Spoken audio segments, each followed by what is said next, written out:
Welcome to Surviving the Black Church, a podcast that sheds light and brings awareness to religious trauma and dismantles oppressive systems within the Black church.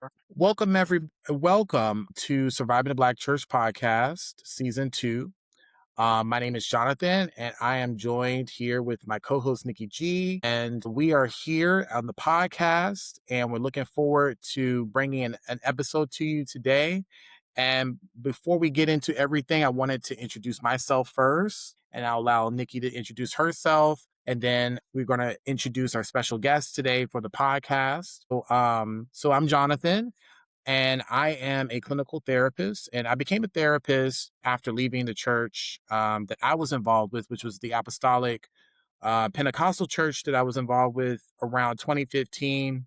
And I went to Liberty University for my graduate studies and got my master's degree. And I was learning about all different things related to Christian counseling, everything there is to know about like the intersection of faith and spirituality and mental health. But what was really fascinating to me about my research is that I was beginning to make connection between my own lived experiences, but also my connections with being a former church leader or in the church that I was involved with. And I was also involved in a space where there was a lot of things happening. And I was very curious around that time where I really wanted to know and understand, why do churches abuse? Why did they hurt people? Because of what I was witnessing and what I was experiencing. And how does some of these experiences impact one's mental health? And so I went to school and learned more and more about the topic. And eventually I graduated and I started my own private practice called Atone Therapy. And in that practice, I offer trauma recovery work for those who are going through major life transitions, such as spiritual life transitions, and really helping people to reclaim their narrative and their stories and helping them to navigate their healing journeys. And so that's just a little bit in a nutshell about my background, just to give context to this conversation that we're about to have today on this topic. And Nikki, did you want to introduce yourself to the listeners? Sure. Hey, everyone. Shout out to all the listeners. Yes, we finally made it to season 2. For those of you that are just starting with season 2, I am Nikki G. I'm a certified trauma recovery coach, and I'm also a survivor of a narcissistic family system, as well as religious trauma and multiple cult involvement. And so I would say about 3 years ago, I decided to enter into this work, being a part of 5 different cults along my journey. I've kind of seen the good, the bad, and the ugly. I've been a part of predominantly Black style cults, as well as predominantly white cults, and some hybrids of political and religious cults as well. And so about 3 years ago, I decided to speak more about my experiences. And in the process, I said, you know what? I think I'm supposed to be doing this. And I didn't want to rely on experience alone. I went to get some training. I'm continuing getting training to be able to service survivors in those areas. And I would say about maybe 2.5 years ago, actually 2020, more than that, the social media app Clubhouse started, and I got on there. I started sharing my story. I started a club called Spiritual Abuse and Cults and ran that for about 2.5 years. And that is where I met my colleague and friend Jonathan. And, we just started to talk about our heart for survivors in this area, but particularly for Black people, Black Americans in specific. We were looking for resources for those who have been through religious trauma and cult involvement, and we found really hardly anything. We were looking for statistics. We kind of found hardly anything. And our heart just got burdened and said, how can we reach our people? And so in the process, we decided to start off with Surviving the Black Church podcast. And this podcast exists to help be a resource for those in the Black community who have experienced religious trauma. And in the process, we then started something called the Black Trauma Recovery Network. And we offer resources as well to those who are surviving religious trauma. So that is a little bit about me. That's a little bit about the both of us and why we are doing this. We're excited for season 2 because we get to talk to the people who have a heart for this. And so I'm just going to be quiet and just let you introduce our guests who we're excited to have here today. Yes. And so am I. I'm very excited about this podcast, very excited about what we're doing here and presenting this season of just having deeper conversations and just allowing us to expand our perspectives on this topic. And this season is special because it's the first time that like Nikki was saying, we have guests coming on, but it's also our first time doing video. So this is all new for us, but the mission is still the same. We are still holding space for those who have stories to tell about their experiences with the Black church, but really having, more personal, real raw conversations about the journey of faith, of healing and restoration. And so I know that we know that this episode is going to resonate very deeply with folks. And it's no secret that the Black church has historically been a powerful, influential role in the Black community for many generations. It has been a place of safety, of refuge, of grounding, of social justice, of advocacy. However, which is why we're doing this podcast, we know that it has been a place for many where there has been pain, a source of pain, and many people who have had experiences and they still and continue to have complex emotions, whether it be anger, betrayal, sadness, confusion, bewilderment by their experiences. And these are the experiences that we wanted to highlight today, not only to validate those who have been left these religious environments, but also to create space for dialogue on how does a person respond effectively to the growing movement of those who have left the church. And this is a conversation that we just haven't had yet. And we don't have these conversations as much, and we need to. We are deeply honored to have Dr. Darrell Cummings coming onto the show so that we could talk about this stuff. And he is the founder of and overseer of Maranatha Ministries International in Spartanburg, South Carolina, where he leads with a vision of hope, empowerment, and a practical biblical application. He was born and raised in the Washington, D.C. area. He's the son of Reverend Charles Cummings. He began his ministry journey at the age of 12, and he has served in the ministry for over 25 years. He holds a bachelor's degree in theology, a master's in divinity, a doctorate of humanities from Breakthrough Bible Theological Seminary, as well as a Doctor of Humanities from Tabernacle Bible College and Theological Seminary.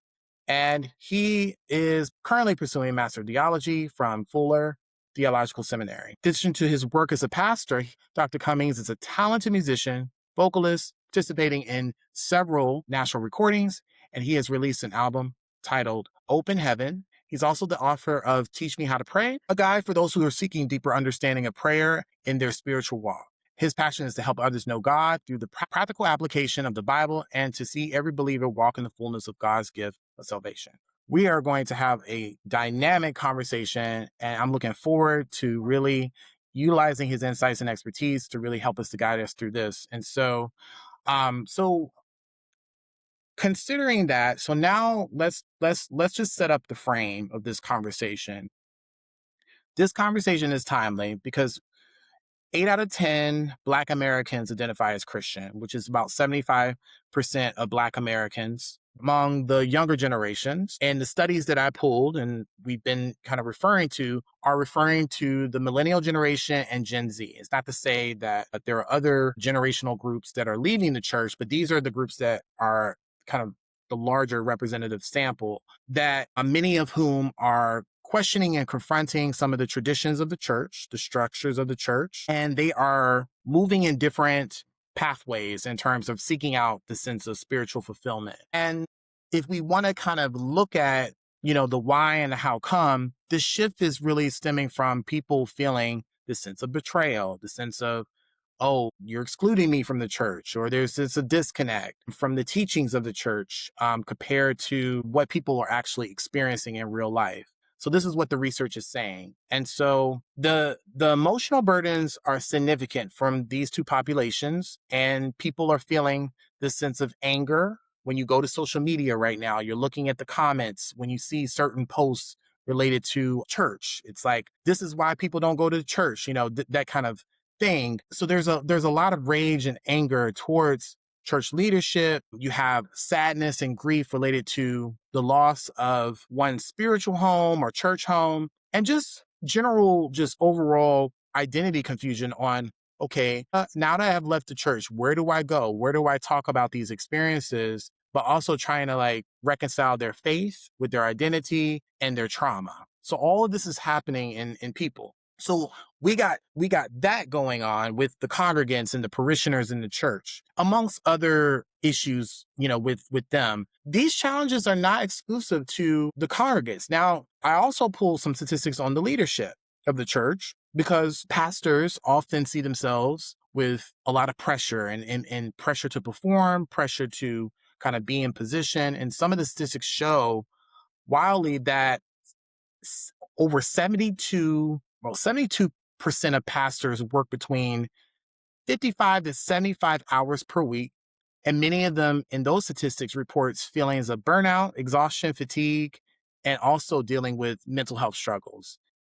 23% of those pastors admit to having some form of mental illness, where suicide rates are on the rise with pastors in that research group, but also the death mortality rates are increasing with leadership. And so many pastors are feeling isolated. They feel burdened with the immense unrealistic expectations and pressures of being in leadership, but also just overall concern of just, I can't really go to anybody and talk to this struggle. I can't really speak about these struggles with anyone. Who do I go to, and how can I speak about it in a way that is like, safe? I mean, or whatever that is, like just being able to be open about how it is that what I'm experiencing. And so you have the weight of ministry, not just being a spiritual dilemma, but also the emotional and mental impact of this pursuit of ministry. So that's why we're bringing in Dr. Cummings to have this conversation, because we're dealing with both sides, like the congregants, the parishioners, but also the leadership in the church.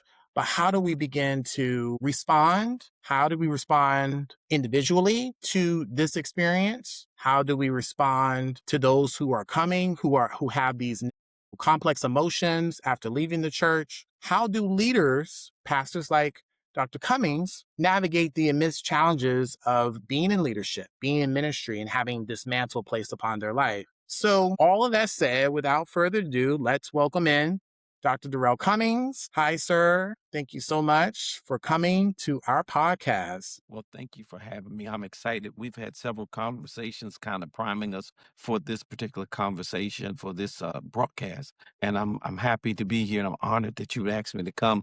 Matter of fact, I saw a podcast that you were doing some years ago, and I put myself out there and say, hey, put me on. I want to talk about this with you, because it was something that was on my heart. One of the things that was not on my bio is that I am now pursuing a doctorate in strategic leadership from Omega University in Tennessee. Excuse me. I'm saying Tennessee.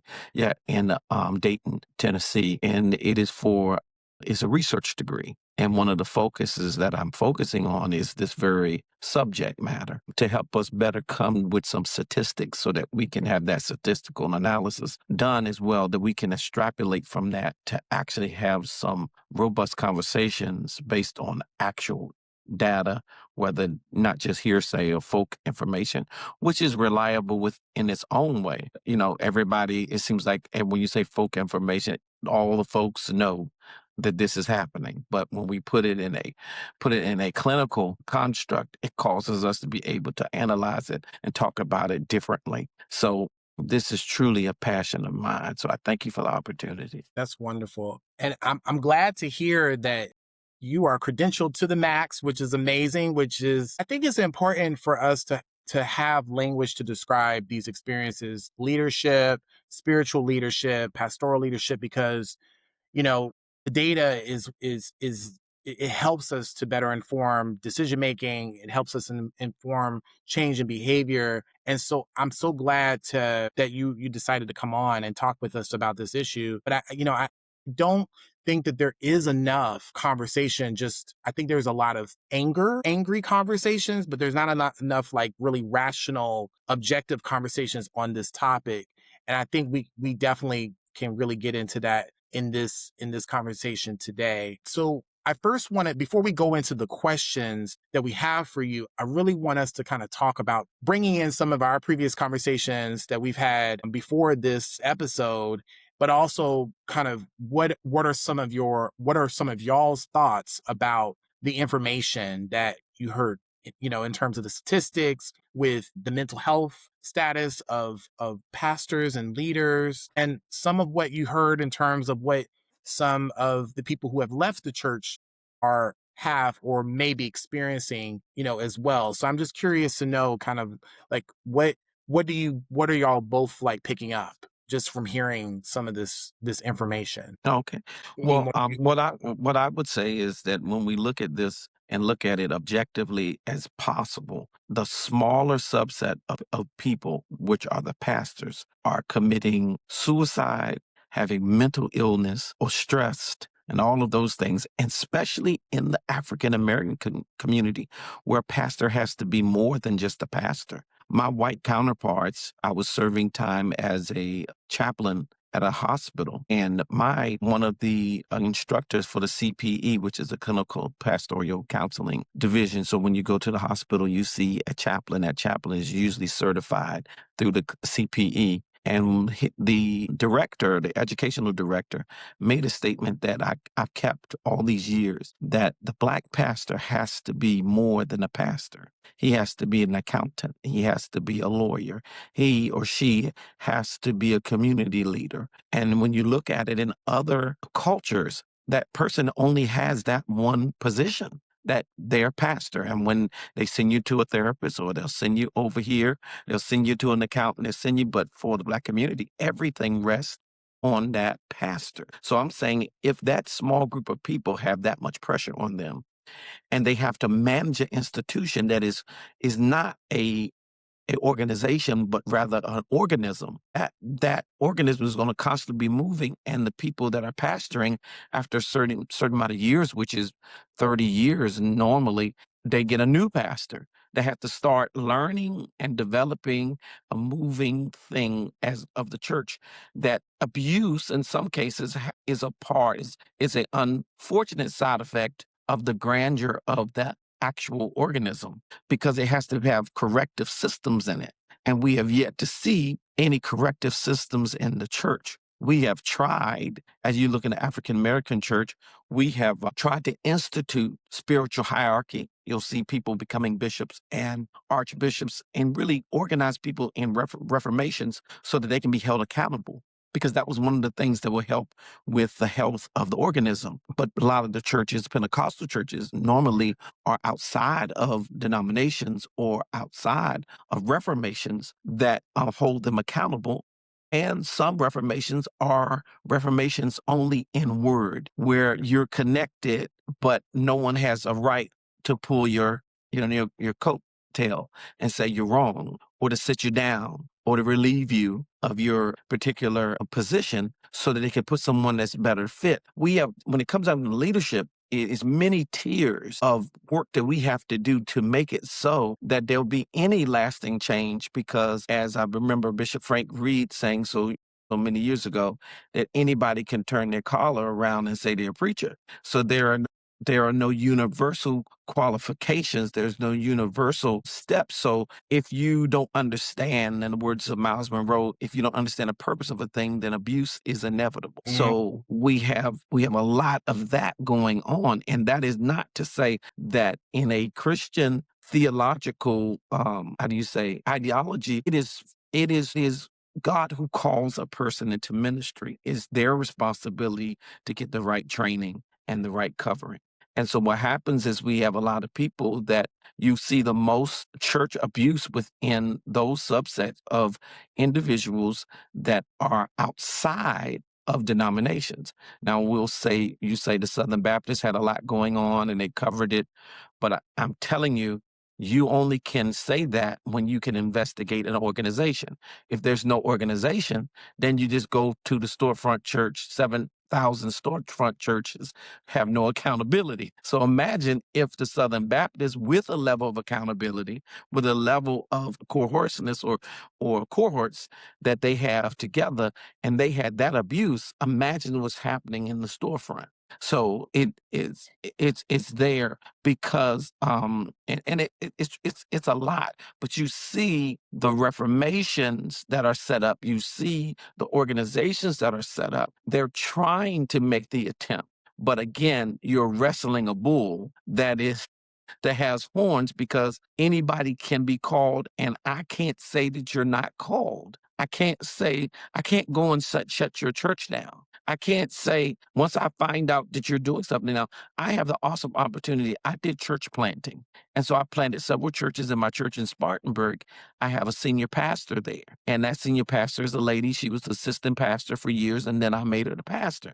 So I have a unique view on those things because I deal with people on those levels. And I know most pastors are unsure of themselves because most people are unsure of themselves. So if you add the regular fact that most people are unsure of themselves, and then add it then to it that you're responsible to lead people not just physically but spiritually, then you're really going to be unsure because the spiritual things are not something that you can just add 2 plus 2 to make 4. That doesn't work in a spiritual dynamic. It just doesn't, because it's spiritual. So it's not natural, it's spiritual. So it's supernatural. And so what happens is there's some things that are taking place. I don't want to get into too many details in that, but I'm just saying, if you look at it, it's a large elephant to eat one bite at a time, because you have trauma on both ends that no one is talking about. And no one is talking about that the rate of death for African-American preachers, they're dying at alarming rates, heart attacks, stress, all of these things, because there is a high calling, as we call it, but low support. It's low support.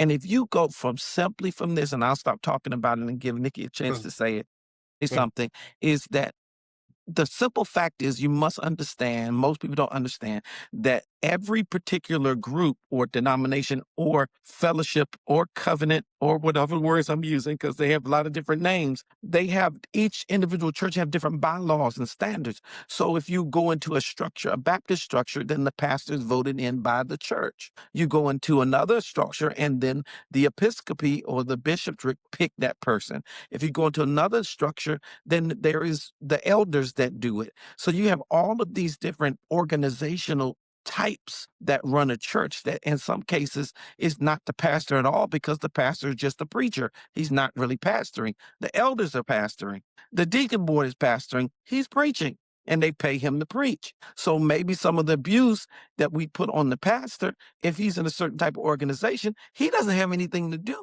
with what anything does, because he can't do anything, because the deacon board or the elder board are the ones that make the decision for the church. He can't enact anything without their permission, without their vote. So what I'm saying is that it's a lot of twists and turns in here. So when we go point the finger, it's really, really, really depends on what state you're in, what organization they're in, what reformation they come from, what's the bylaws of the individual church, because those things themselves can foster the church abuse within those structures. Wow. Okay, we're gonna just let us just marinate on that, because that was a lot. And before Nikki, I just want to kind of like consolidate what you just said, because it's top down, and it's a trickle down effect in terms of what's happening, because you kind of talked about, and I think we talked about, like, just the amount of responsibility of Black pastors versus non-Black pastors is immense. It's an over responsibility. And I think it is a systemic failure, because you described like racism. You talked about like the systemic issues that where Black people in the Black community, there's a lot of racism, there's a lot of systemic racism, and there is a level of difficulty that is very difficult to resolve, because it is systemic, as to why this is all happening. And it starts at leadership level, and then it trickles down. And so I just wanted to kind of give us a deeper understanding of this, because it's not just individual issue. It's a systemic and individual issue. It's both and not.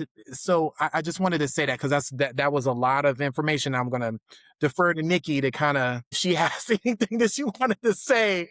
You to have my apologies.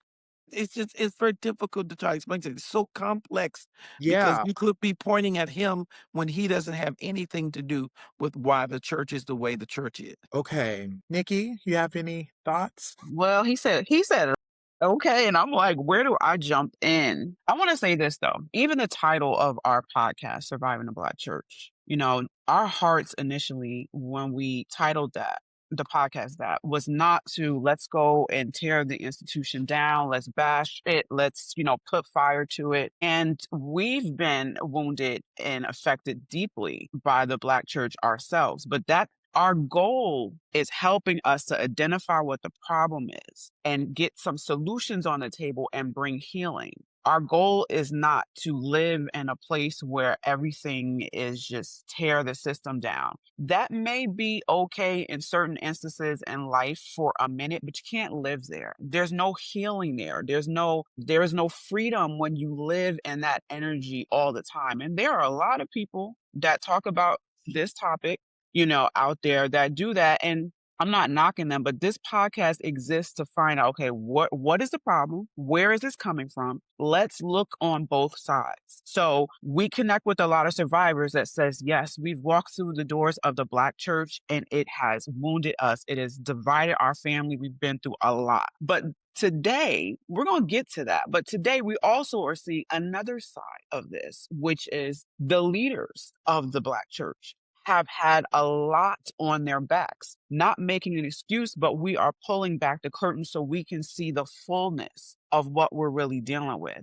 Now, Dr. Cummings, when you just explained so many different structures and different denominations, I'm just like, wow, and it brought back some memories, growing up in a Baptist church. And I remember the pastor, having a situation where the board had tied his hands and he couldn't do this and he couldn't do that. So I understand what you mean when you're saying, because a lot of times people say, well, it starts at the head. But if the head is just an avatar and what's going on behind the curtains, it's really the board, the deacon board, all that stuff, then it's more than just so that we see on the face of the program, if you will. But you mentioned something.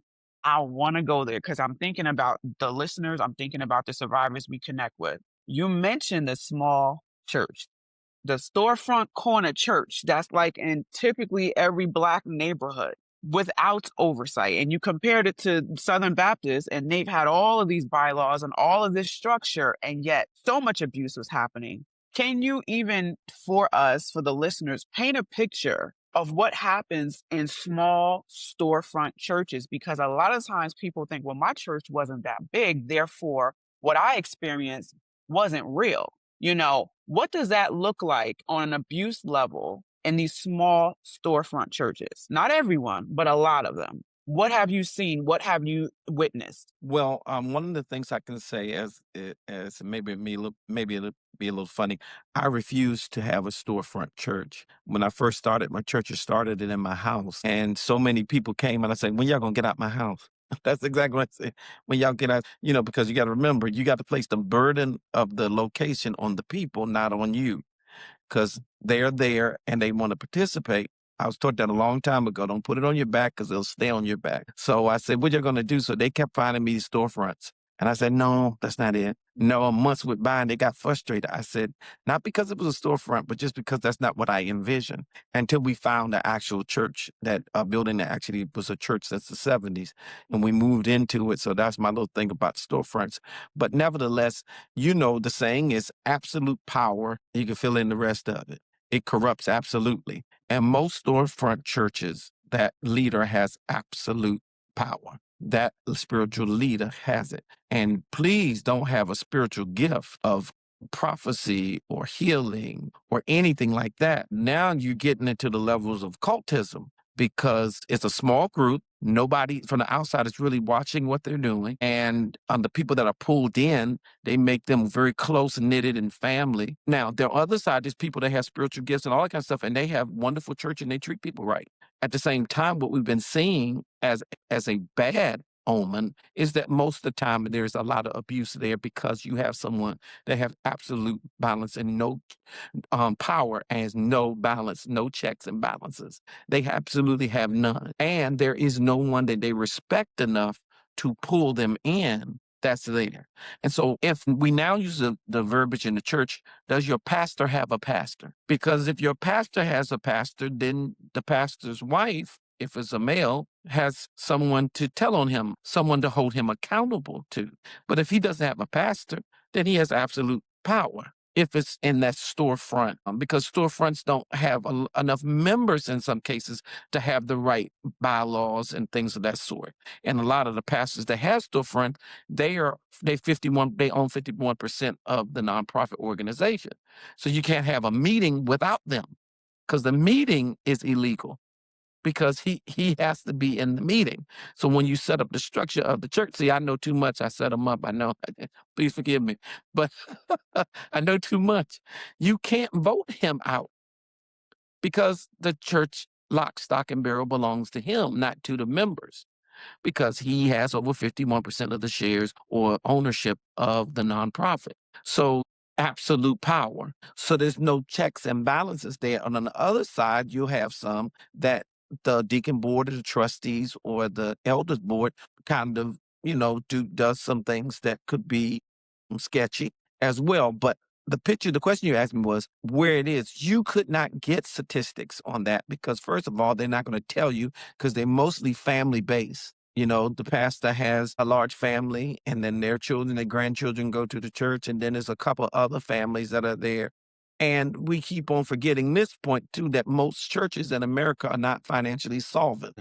So the pastor is paying the storefront price. The pastor himself and his family are paying for everything. So even it lends to more control because nothing is happening because I'm paying for everything. So you're talking about places that are not solvent. And I said to you before, there's a large African American, what do you call it, organization in America. Most of their churches are not financially solvent. You have 30% of the churches financially solvent, even though they have thousands, almost millions of churches. So when there is no solvency, then there is panic and there's abuse because you're depending on the pastor to maintain and to grow. And it's just, it is a lot. So when you're talking about that, you would have to go to 100,000 churches and 100,000 inner cities and talk to pastors, and you'll find out the ones that I go through, and I've been all over this country. I'm being completely honest. Half of them, if you talk to them candidly, they'll tell you, I have no idea what I'm doing. And they will tell you, I have no idea. There was a documentary on TBN where they had some of the older theologians, all of them were in their 80s, and they were talking about how they went into some places in the South, in Louisiana and Mississippi, and found out that a lot of the preachers couldn't even read. But what they did is they said everything that the past pastor said and the same way he said it. And then you'll find out it was 4 generations of pastors that didn't know the first or the last thing about God, Jesus, the basic tenets of the faith. They couldn't tell you, but they preached the same message that they heard when they were a kid, and they just regurgitated it over and over again. So the ignorance is vast. Then you have an organization that you have to be the head of, not only spiritual things that you have to do, but to be a head of the organization. And you see the lack of solvency. There is, like I said, it's a lot that goes on. Neglect is creating abuse. Okay. It's not just purpose or, it is neglect. I don't know what to do. I don't know how to handle this. I don't know how to have more than some people have a thing. You have pastors that have a ceiling that once they get past 200 people, they lose their mind. They go wackadoo. I've seen it from coast to coast. Once they get 200 people, they start feeling like the the the countess of whomever, and they start walking on air and they destroy the church and it goes back down to 50. And then they go again and they get big and they have these complexes and they'll be perfectly fine. I promise you. I've seen it with my own eyes. The nicest person you ever met. And as soon as they get a little bit of umph behind them, they lose it. Start talking to people nasty. You're supposed to do this. You're supposed to do that. So it's a lot of mental illness. And one of the ladies I saw, she's a therapist, a doctor. She has a doctorate degree in counseling or therapy or something. She had. And she just as crazy as Junebug. I'm sorry, just as out there. And the members know, and here's the funny part, the members would tell you the pastor is loony, and they still go to the church. And that's the part that we did talk about, is the fact that some people know they're in a bad situation and could laugh about it, but they won't leave. So the answer to your question is there is a large percentage of churches, storefront churches, that are dealing with abuse, but you'll never hear about it because it's close-knit family, and it's a church is an institution within itself, and this is a private club. That's what it really is. It's a private club. And so sometimes if you come into a storefront, certain types, they won't let you even join, or they'll do things to squeeze you out because it's a private club. It's not a church. Now they're saying it's a church, but in our actuality, it's not open to everybody to come because it may be because they have some secret stuff going on, or it may be because I just want my church to be 50 people. And if it's more than 50 people, I mean, that's great, but those people are not a part of our church. I mean, there's some things like that. So that's what I'm saying. So that's the answer to the question. Excuse me. Well, I mean, you're basically describing cult markers when you start saying it's a private club and they're, kind of reading people and seeing if they would be a good fit. I bet you they came in with a lot of money. They let them in regardless. They don't have to waste any time because you come in with Well, some money. They're gonna let you well, in. well, well. The thing about it is, storefront churches don't care about money. Interesting. They don't care about money. Let me tell you, they don't care about money. I'm telling you what I know. They don't care What do about they money. care about? They care about their close-knit family. Mm, I'm talking about when you're referring to those who are having some issues and are doing abuse, they want to keep it tight because too much money will expose what they're doing. It will mm, cause them to be in the limelight, and it might show their level of ignorance. It might reveal the fact that they don't know anything. Because people come outside of that small group to come to listen, and they're like, "Oh, Reverend so and so," they don't know the Bible.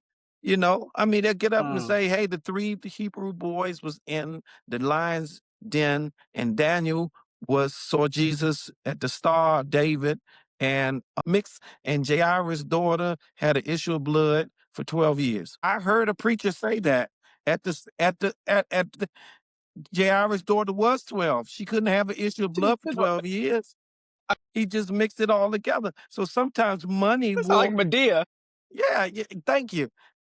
If you add money to foolishness, you're going to reveal that it's foolishness and they're going to lose clout because most people don't know what they're talking about, if it's right or if it's wrong. So the thing about it is there's so much going on, but I can tell you from working as a person that deals with pastors is that a lot of them really don't know what they're doing, and they ask for a lot of help, and they know how to put on the show, but they don't really know what it is. And God forbid anything but counseling. Anything with counseling, they don't understand to even counsel people. So you get some of your worst information from places like that. At least in a denomination or an organization, the bylaws state that the person must have so many times, so much years in ministry, so many classes they have to take, so many degrees or some type of degrees they're supposed to have to make sure that the person has some level of competency. But when you're dealing with non-denominational churches as well as Mm-hmm. storefront churches, you don't Mm-hmm. have a bar to say at least you have a bachelor's degree, or not to say that a person that doesn't have a bachelor's degree cannot be proficient in ministry. Let's get that straight. Right. Right. Because if you are tutored correctly and mentored right, you could be more proficient than most people that have degrees, because people that have degrees most likely in some cases are not trained at the same time. Mm-hmm. Mm-hmm. So you have to have that myriad of both of those things to make you balanced and well off. So I was trying to explain my answer to your question. Please go ahead.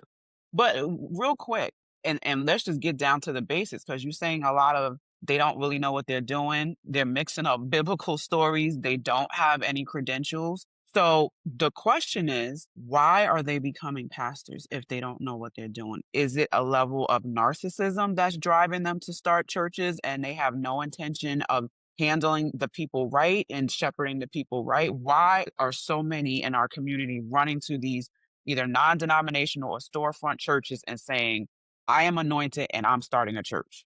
Well, go ahead. Before you answer that, Dr. Cummings, I want to kind of hit your point, Nikki, about why are they becoming passive? Because I want to hear that. I think the listeners, we need to get into that. Why? Okay. Well, I can highlight that part. Dr. Miles Monroe, the late Dr. Miles Monroe, spoke about the deficit for leadership. And a manifestation of the deficit of leadership is what we're dealing right now in our presidential race. And then I will leave that alone. Because when you don't have properly trained, developed, or ready leadership, you grab for anything. You grab for anything. So here's an example. A young man was a pastor, and this is a personal example that I actually dealt with. Young man is a pastor of church. I met him.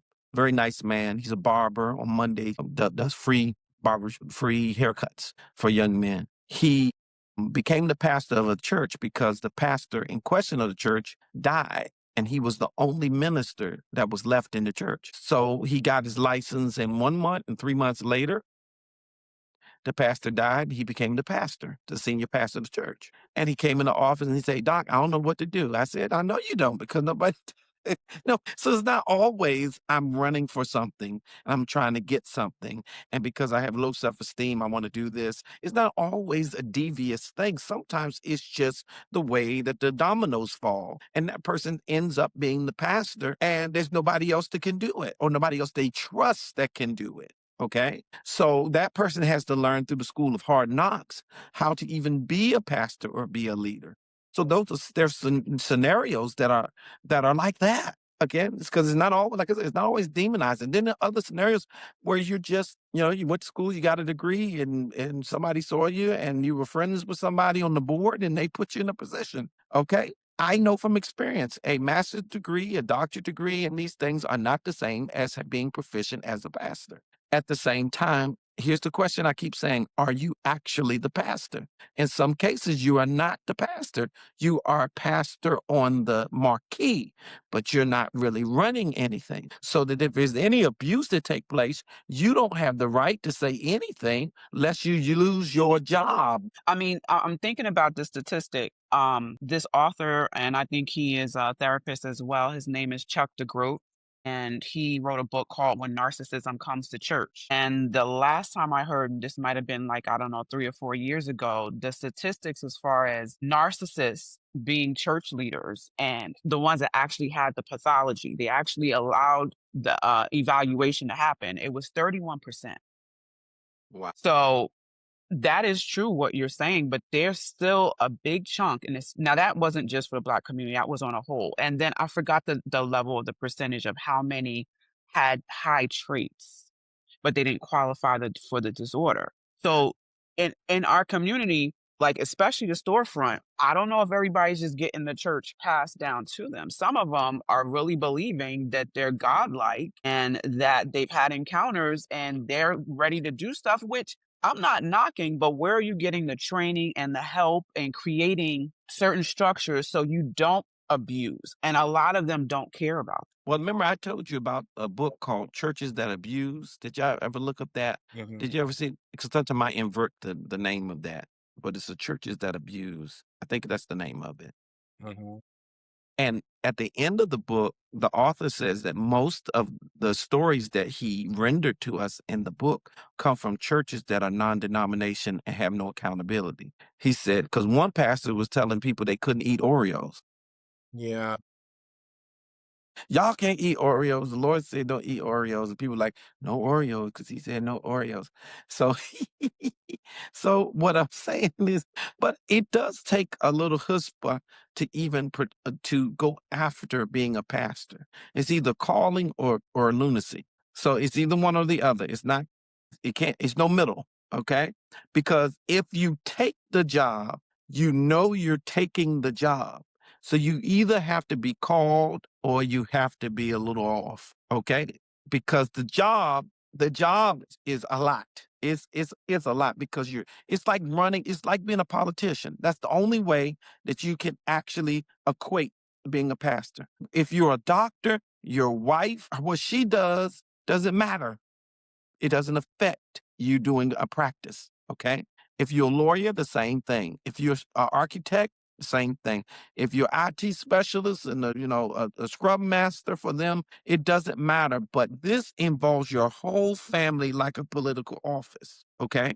And so your kids come under question, you become under question, your wife, everybody's connected to you becomes a part of it. So when we talk about pastors dealing with suicide or ideology or whatever they want to call it, if I use the wrong term, don't talk about me.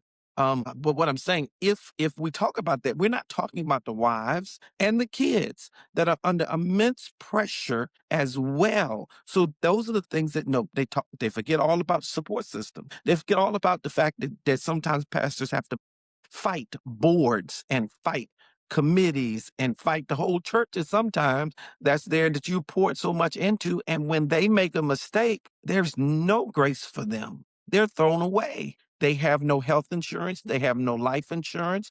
They have nothing. They are seeding into the church. Now, must be separated. Is the person that starts a church and a person that takes over church. Two different groups of people, okay? The person that starts the church in their living room, the person that starts the church has a different weight than the person that came in and took it over. It will always be like that. Most Baptist churches now are 150 years and old, they have about 7 pastors. By then. So the people are used to a cycle, maybe 20 or 30 years, depending on how bad the church is. Maybe every 10 years they get a new pastor. Nevertheless, because some people are more cantankerous than others.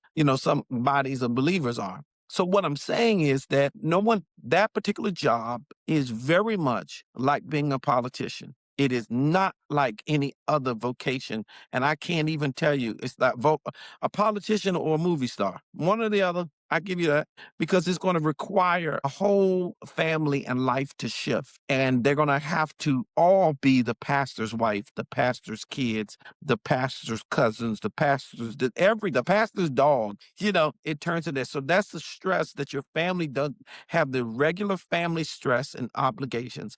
And then they have on top of it the obligation of being an example to their community when they're going through everything that everybody else goes through, which is normal, which they have to. But it's under certain scrutiny and is looking for a standard or an outcome that's better than other people's families without the support. Most pastors don't have the right level of support from their churches. And that's why some of the inconsistencies are coming up and the stress that's coming up from there. I will just say this, and before we continue, I just want to just say how validating this conversation is, and I'm pretty sure that it's very validating for many of the listeners, because I think, Dr. Cummings, you are really providing clarity and understanding about the conditions and the environment of these churches, and have someone to come on to explain that in the level of detail that you're explaining it is extremely validating,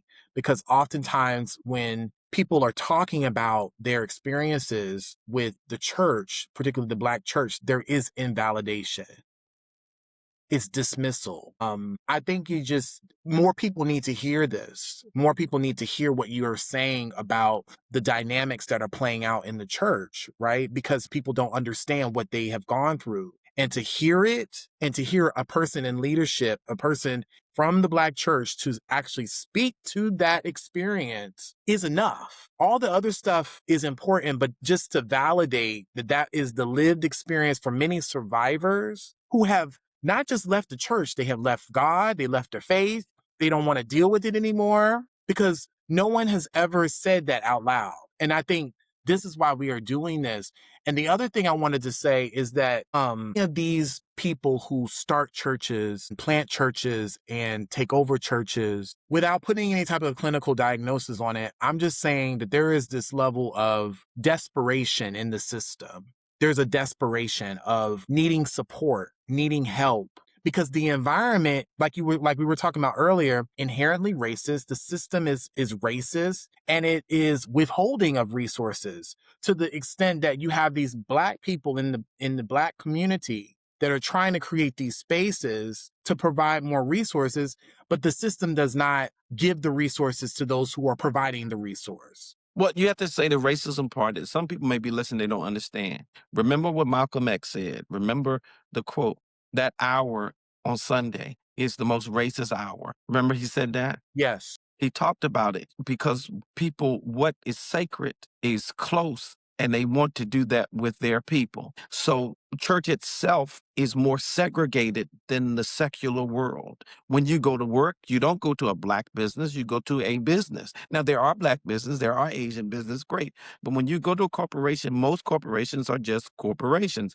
They're not an Italian corporation, they're not Brazilian corporations, it's just a corporation. But a church can be a Korean Methodist church, could be all kinds of stuff that's there. So there's so much racism that surrounds the whole thing. Now, it surrounds the whole thing. Now, I want to say this about you. You were talking about racism. When I talked to white counterparts where I had the exposure, the only exposure I really did on an interpersonal level and a ministry level that I had with white clergymen was when I was in the CPE program, the clinical pastoral program. I was able to do ministry with them. And most of the time, we don't do ministry with them. We don't have fellowships with white congregations. Listen to that. We know diversity is healthy. The church is not diverse. Therefore, it is not healthy. Right. It's not diverse. If you have my church in Spartanburg, South Carolina, we have almost more white people than we do Black, which blows the minds of the preachers in Spartanburg because they don't understand. What'd you do to get them? I'm a teacher, so I'm not a hooper. So sometimes they forget that some folks, white folks and Asian folks, don't know what you're talking about when you're yelling. They in there with a pencil and pad trying to learn something, and you just whopping and running. You know what I'm saying? And it's cultural, so they don't understand that. And it's hard to indoctrinate them in that cultural thing that's outside of the word, because hooping has nothing to do with the word. Tuning up has nothing to do with the word. It has everything to do with a cultural experience that people are used to having. So, I mean, I can hoop with the best of them. I just don't, because I found out it wasn't effective for the crowd that were being drawn to me. So what I'm saying is that if we don't interact with other clergymen outside of our culture, we won't understand and get the support we need, because a Black preacher has to have some chutzpah, because he has to control a group of people that in some cases will run you over. Mm-hmm. A church, if you don't put the reins around that bull of a church, it will run you over and run you ragged. So at the same time, you still have to have graciousness. You still have to be patient. You still have to be loving and think about their needs. At the same time, if you don't hold them back, they will pummel you. Listen to my words, and every pastor that's listening will tell you the same thing. The organization will run you over if you don't create boundaries and push back. African American people don't respond the same way to leadership, and they don't react it. I'm not saying be abusive, but you have to put your foot down with this group of people. Otherwise, they will run you over. I want to get into that, but I do want to say, because I think we should definitely talk about this sense of neediness with people that are coming, but we have to give the context first. We were setting this up because I'm glad you spoke about the storefront, the smaller storefront churches, because a lot of survivors come out of those experiences, and it is because of this sense of like over responsibility in an under-resourced environment. And leadership is overly responsible, but that sense of responsibility is often passed to, and I've seen this in my experience with being in a small storefront church, is that responsibility is appropriated to family members, because oftentimes if you're in that position of leadership where you're overly responsible, you're going to be dependent upon resources to help you to build your church. And it's almost in a sense of desperation, because these people become your family at some point. And then now you have a congregation. At the same time that you're dependent, you're also exploiting the members of the church, but also vis-a-vis, the members are taking advantage of the leaders. So now you have this independent relationship. But you have to define what is taking advantage of. Okay. You have to define what is taking advantage of the preacher and what is taking advantage of the congregants. So I was teaching at a Bible school. I think I told y'all this when y'all interviewed me. I was teaching the Bible school and I said something. I just like to start stuff because I'm good at it.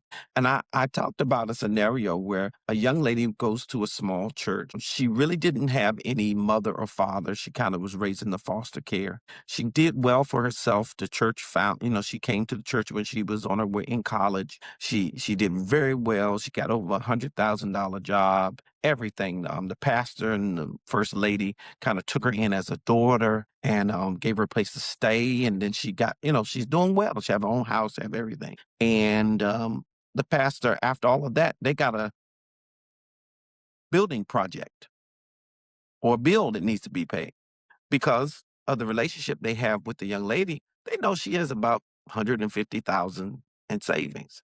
For us to do what we need to do, we need about 150,000. You know that information because you're close to her and you developed her and helped her. Where does the ministerial ethics kick in? Mm-hmm. Because Paul says in the scripture, and to the Galatians, he said, whoever bewitched you, you don't believe in me no more. Somebody came in and they swapped in and told you something. Now you don't believe me. And I actually started the church. He said, if I would have asked you for your eye to pluck it out, you would have did it for me. Now you don't even listen to me. And if you read Galatians, it's not that long of a book. You could read Galatians. You could see the context in which but ethically, what is at play there? You helped her. She was on the streets and you took care of her. She got herself together through your help and your aid. She has a 6-figure job and she would do anything if you just ask. Is it ethical to ask her for that money? I almost got kicked out of the school being a teacher. They called me to the office. What are you doing?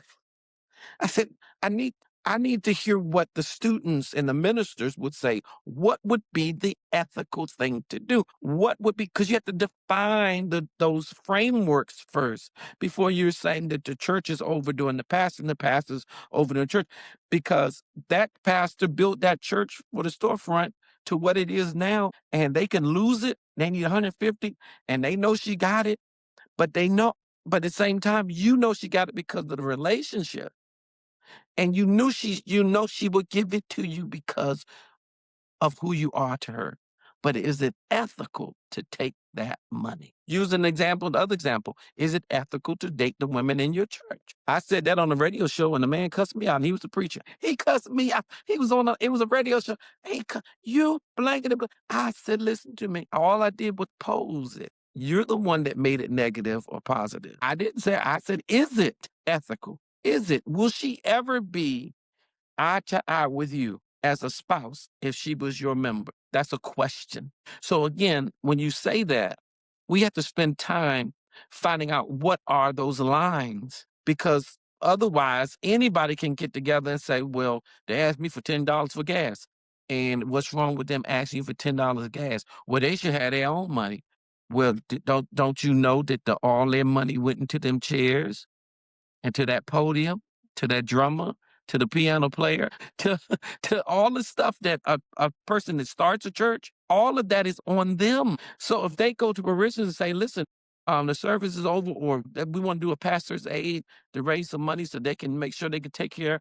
How is it unethical for them to ask the membership to help them with gas or electric or some bill or something, because they're pouring it all there? So I'm saying those lines have to be defined. And I know you can have a whole show just talking about this thing. Yeah. Yeah. Just In the space that I'm in, therapists, we have a concept that's called dual boundaries, and that's in our code of ethics, so that there is a line where there's a role, there's a relationship, teacher, student, therapist, client. There's a line that is drawn that we can't cross. And I think that kind of goes into what you were saying in terms of the storefront leaders versus the larger leaders.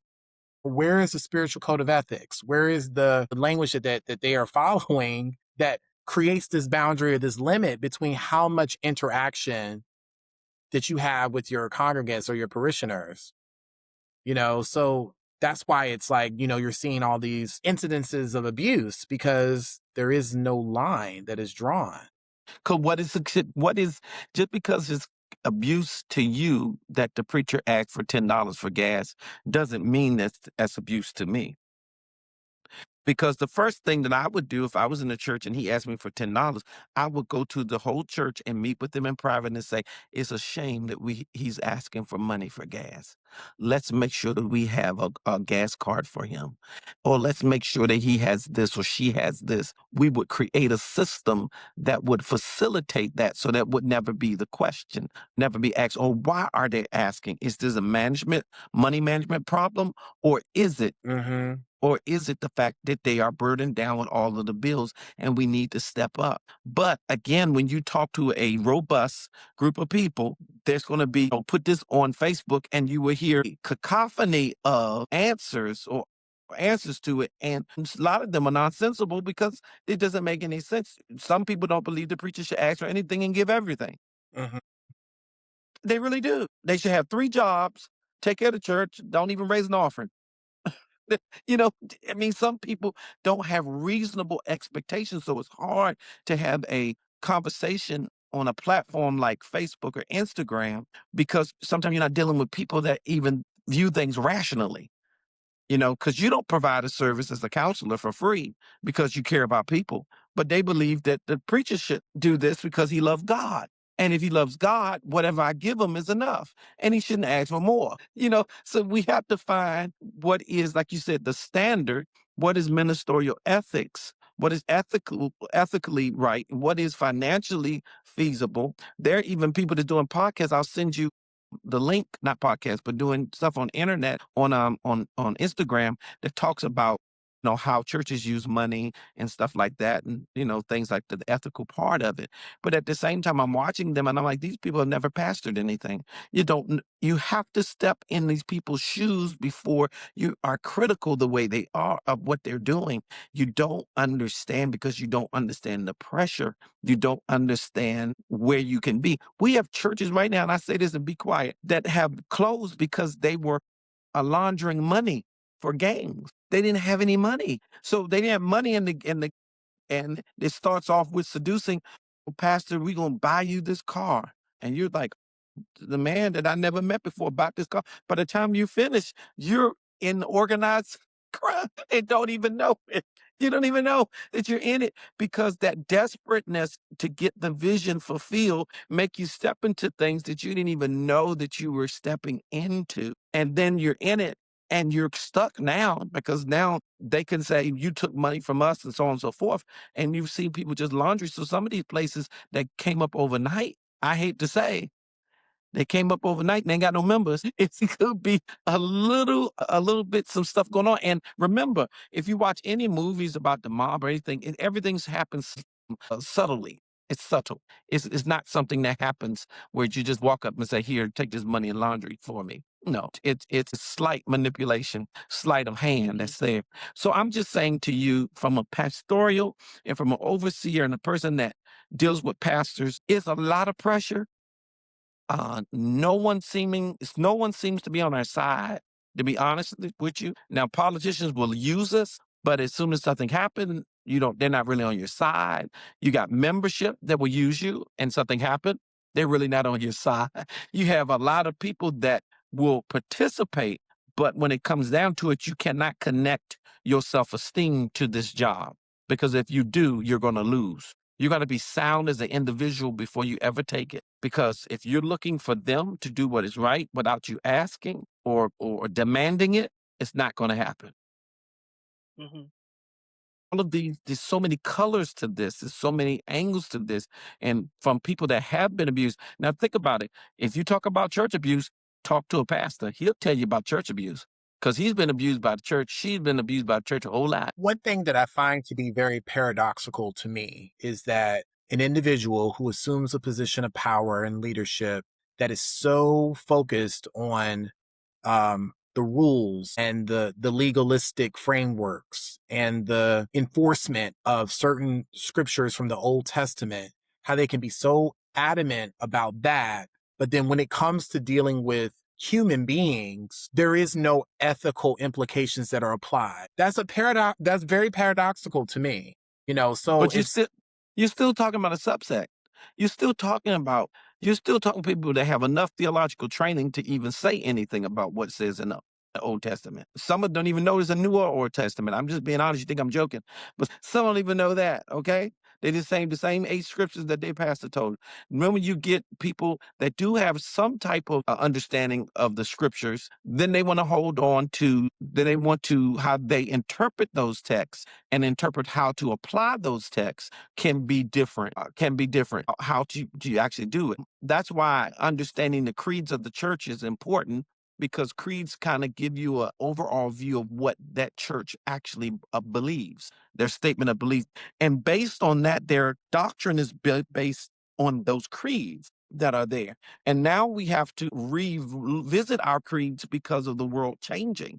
The world is changing so fast that it's not that we change them, but we have to address stuff we never had to address. We never had to address in antiquity same-sex affection. Never have we had to. And you can just look, we never had to put that in the creed, what we believe. Now we have to put it in our bylaws so that if someone with the same sex wants to get married, you can't deny marrying them unless it's in your bylaws that you don't agree with that, or that's not your theological stance. So times are changing very quickly. And sometimes the church has not caught up with times and got behind times. And so to address it, and it needs to be addressed, either you pro or not, but it needs to be addressed in a way that is respectful, loving, and inclusive, because even if I am against it, I still can be inclusive. I know that may hurt somebody's brain, but their brain just went, what? I can hear that. But but it needs to be done. So yes, there is a major issue with it. That takes us even past what we talked about, because you can't even get into those type of things if the church is not even solvent. And most of the abuse is taking places in places that are not solvent. They're not even solvent enough to stand on their own 2 feet. And the other thing with the larger churches is that their very structure speaks to abuse, because there's no checks and balances in the structure. So you look at like Steve Furtick's church, all of these other churches, they didn't make any provision, watch this, for the humanity of the people that are doing it. When you make provision for the humanities, you have checks and balances. So they didn't even think that the preacher could like a girl and go out on a date. They didn't put checks and balances. They didn't do it because they wasn't making provisions for people being human, subject to error. Not having to err, but subject to error. If I'm subject to error, then there's some rules. Billy Graham did it, and he did it without a scandal. He said he'll never be in a room with a woman, never, by himself. He came up with these rules that they came up with. They made a pact with each other, and they kept it, and they were scandal-free for the whole time they were in ministry. Not because they were so great, but they created a system, and they had a creed that they all agreed on. They held each other to it, a moral creed, a moral agreement. So I'm saying that all of these things can be adjusted. Again, addressing the people that have been abused by it. The more you understand, it doesn't take away your pain. It doesn't take away the history, you understand, and stuff has been done. But when you know that there are other people that are hurting on both sides, it may give you some solace, because the preacher is definitely being abused. Yeah, I mean, everyone is being abused in the system. That's what I'm saying. Everyone. I mean, the whole abuse is the whole system is abusive. But I think we want to kind of shift into like the people, because people are listening to this, and I'm pretty sure that they are happy for the clarity and understanding, but they are left with the remnants of feeling betrayed by church leadership, being betrayed by the Black community, being betrayed by certain members, feeling angry, feeling rage. And I want to know, what would you say to those folks in terms of, if I'm still feeling this rage and this betrayal? Because I think you kind of helped us to kind of lay out this picture of what it really is, what really is going on. And I think we all kind of did that. Like, still feel betrayed. by this institution. I feel this. I have been harmed by the systemic failures. I have been harmed by the teachings. I have been harmed by these practices, by the failures. What do I do with that? That's a great question. The reason I say that, and I don't say that in a filler way like Hillary does and says, that's a side joke. It's a filler. They always tell you, let's fill in, give you a second to think when you say, that's a great question. No, it was a point that we made in our last interview. I made in the last, not last interview, but when we talked before the interview. We have to understand that the church is supposed to be a safe place, but it's really supposed to be a safer place. And when you come into the gates of the church or the doors of the church, you come in with this preconceived notion that this place is safe. And especially young people that doesn't have the experience that's necessary to know what a proper boundary, okay? And so if you go into a place that you believe is completely safe, you, with reckless abandonment, you leave and you forget the proper boundaries. You put yourself in predicaments that you normally wouldn't do because you feel like this place is a place where you can let your hair down. But this place is a safer place in most cases, and generally speaking, but it's not a safe place. And what happens is we take this safer place and make it a safe place and forget that we're supposed to always cover your tail. You always are supposed to make sure that you keep proper boundaries in relationships, no matter if they're spiritual or secular, if you want to use those two terms. It's not, now my statement is not to say it's your fault, because that's not what I'm saying. I'm saying to the people that are listening and are watching is that the world in a whole can be summed up in a statement that an old gentleman told me. Took me a minute to get it. He said, if you find a sucker, took me if you fuck up a couple of seconds. I'm like, oh, I get it. That when church people or organization or any group sees that you stand for your morals and have boundaries, you would have a different experience at the same place that the other person experienced abuse. Do you understand? Because if they look at you and say in their subconscious or whatever, because this may not be something they talk about, it may not be something devious they want to do that's in their conscious, but they see, I'm looking at this person, I can't play with this one. And you might have an excellent experience at that church, and you tell people, oh, this is the greatest place I've ever been. But you're not the person that goes in with their boundaries down. You're a person that goes in because you've been taught properly to put everybody in their place and never let them outside of those confines. You're too close to me, pull back. You're in my business too much, pull back. Those people are respected and treated well and have an excellent experience. The other group of people that come in that open themselves up and expose themselves, most of the time you expose yourself, sometimes it triggers the darkness in other people to take advantage. Is that right? No. Is it true? Yes. You must treat church like you treat other situations. They have to gain and earn your trust. They should not have it on Jump Street. They have to show you that they are trustworthy people, accountable people, worthy people. They have to show you that, and you give your heart to that a little at a time. You don't throw everything in, and then when they make a mess, get mad because they gave you this spaghetti.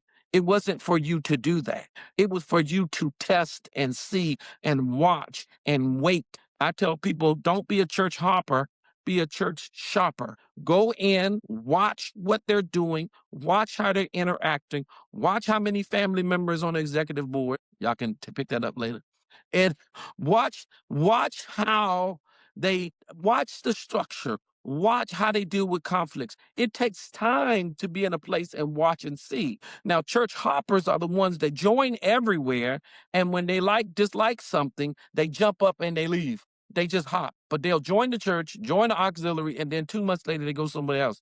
No, you need to watch, have a season, wait a year to see them in winter, spring, summer, and fall, like you have a relationship. Give them chance to show you how bad they'll act up, because everybody acts up, so that you can know what level of dysfunction you can deal with. And I hate to say that, but everybody got a little dysfunction. Every church got a little stuff they got to work on, just like people have to work on it. I'm saying that in this is that I cannot turn back the hands of time and make it not happen, but I can give you the tools that are necessary that you'll have that'll never happen again. Because maybe it's not just the place. It's the person in that place that has to make sure that they take the lessons that they learned from what happened to them and put on a different nature when they go into these experiences. Because listen, if you left God because of the church, then we need to talk, because I need you to meet him. Because nobody has ever been able to make me leave God, because I met God before I met them. And even if I met God when I was with them, I met God. And God has his own stamp that's on you that has nothing to do with what a church will do and what they won't do. That's an experiences that you have, a transformative experience that you have with God, that's beyond church, beyond the pastor, beyond religion, beyond what scripture you read and what you didn't. And it sustains itself. So sometimes you have to go and evaluate and say, did I ever meet God? Or did I meet church? Or did I meet pastor? Or did I meet the first lady? You cannot get help from the same place that was hurting you. You can't do that. I'll tell you that. You can't go back to that church and tell them to help you get out of this, because that's not going to work. but but but you can reach out to people, and you can get a new place, a new system, a new group of people, but you still got to come in, like grandma used to say, with your drawers on. You gotta come. Don't come in with jaws off and then get mad because something happened to you. Is it wrong for them to take advantage of you? Yes. That's never going to change. But I'm talking about what we have to do with an institution. We have to make sure that institution has honor and reverence and respect for us by knowing that we have proper boundaries. Because no is the most wonderful phrase or word that can cause them to know boundaries, and to cause them to know, am I playing with a kid or I'm dealing with an adult? Because we forget the nature of, in a religious context, we forget the nature of sin. We get human nature. If I can take advantage of you, most likely people do. You would wish it'd be something different because it's in church, but the truth remains the same. I'm subject to it. So that's what I would say to the people that are listening, that are hurting. Because listen, if you put your faith in God, if you put your faith in Christ, that's the one you need to lean on, need to push in your prayer time. And you're going to have to allow yourself not to live through the prism of what happened before. You can't view everything through that. And that's going to take some time and some help. And you need to get some help. Talk to a clinician, talk to somebody that's going to help you process through that, so that you won't live through that. But you're still going to have to learn, relearn, unlearn things about boundaries, things about what is really understanding, and your own faith outside of the construct of the church. So that's just my words on that. Can I follow up? Go for it. Okay, I have a lot to say, but thank you for that, Dr. Cummings. Okay, where do I start? I'll start with my experience a little bit. Growing up in a Black church, and then, my first occultic experience was, in a more Black, predominantly Black, non-denominational storefront environment. My daughter is the grandchild of the cult leader I was a part of, and that's a whole nother conversation for another day. But just imagine what that looks like. And I would say people's experience with religious trauma, you would liken it to be on a spectrum, if you will. Maybe church hurt is more at the lower end, but a lot of our listeners, what they've experienced is way beyond church hurt. We're talking about moderate to high abuse and trauma. And there's a lot of what you said that I agree with. On one hand, I'm hearing your plea as a pastor and a leader to the people and say, hey, and you don't hear pastors say that quite often. You need to have boundaries. You need to say no. You're there the first Sunday, and the pastor and the pastor's wife is already inviting you out to dinner and wanting to put you on an intercession team. And, like I've been there, right? And this is what happens, not just in storefront church, some organized church too. And so I hear you. We lost your visual, but I hear you when you say, should I pause? I can pause for a second. I'll just edit this out. in the thing. I'll remember my part when he comes back. I think it's good. Can you hear us? You just can't see us? He doesn't hear us at all. He'll probably kick out and come back. Should we pause I can it? just edit this. No, because I can just edit this part out and then just, connect the parts when he comes back. He's still in the DMV area, right? So y'all didn't have any He's inclement from weather? DC, But did you see him coming back in? Because I'm about to get in it. yep, this definitely will happen. Like, I'd rather just let it run, and that way I can just cut it out than to try to paste a whole new recording on top of it. It's just easier to cut it out. You should hear me see my notes. I'm all drawing circles. You drawing circles? Yeah, because when I hear it, I'm just like, okay, like my how do we fix this brain starts firing off. And I'm like, okay, if you got the people are in the middle of the circle, then you got the 31% are narcs, then you got I don't know how much percentage are unlearned and don't know what to do. Then you got the generational ones, the baton has been passed down, still don't know what to do. Like, I get all of that, but this is not like a CEO job. Right. This is not a position that you just slide somebody in and run the family business. We're talking about people's lives here. If you don't know what you're doing and you only doing this because you want to take advantage of people, please don't become a pastor. And I'm going to say it hard and strong. I'm not playing. You We messing got with people's lives. today. Hmm? We got confirmation today that this is you know what? Because I don't want to leave it like with some of the stuff he shared, which I get, but I'm thinking about our listeners. And I think sometimes there's a disconnect between because oh, he's coming back in. He's come back in. Do you see him? Can you get him in? There you Okay. go. Okay. Let's see. But you're sideways. Can you try to flip? There Okay. you go. There you go. There we Okay. go. Okay, we were getting Okay. okay. All right. You good? Can you hear Yes. us? Yes, Okay. I thought he told me to turn it, but I thought y'all kept going. I said, well, maybe I come back and just No, die. we was waiting. We was waiting. It's okay. I was trying. It just died. It just died. That's all right. It's all right. Technology. But We're you not gonna still keep have you the too other much stuff longer anyway. Yeah, No, yeah. I We're remember. Yeah. We didn't stop the recording. What I'll just do is just edit this part out and then merge when we start and My where we left off. apologies. It That's just okay. died. That's no, okay. no It's all worries. right. So I'm gonna continue my point, but Okay.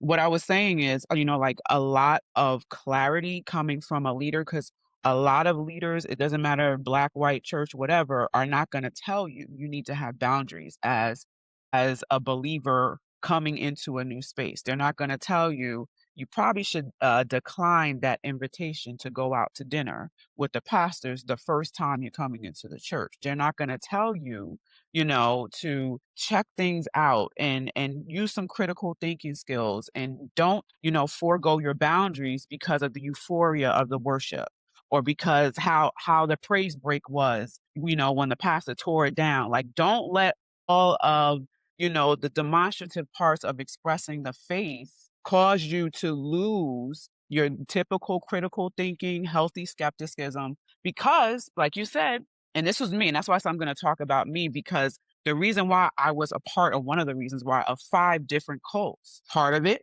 okay, I didn't realize what I was coming in looking for, right? Now that I've processed a lot of what I've been through, I can say I was looking for spiritual parents. I was looking for someone to guide my life because I refused to guide my own. Right. I was looking for a papa and a mama to mentor me. And there's nothing wrong with being mentored and tutored in certain things in life. That's a healthy thing. But I had unbalanced needs. And I was looking for my leaders to be fill those unmet needs from my parents and my family of origin.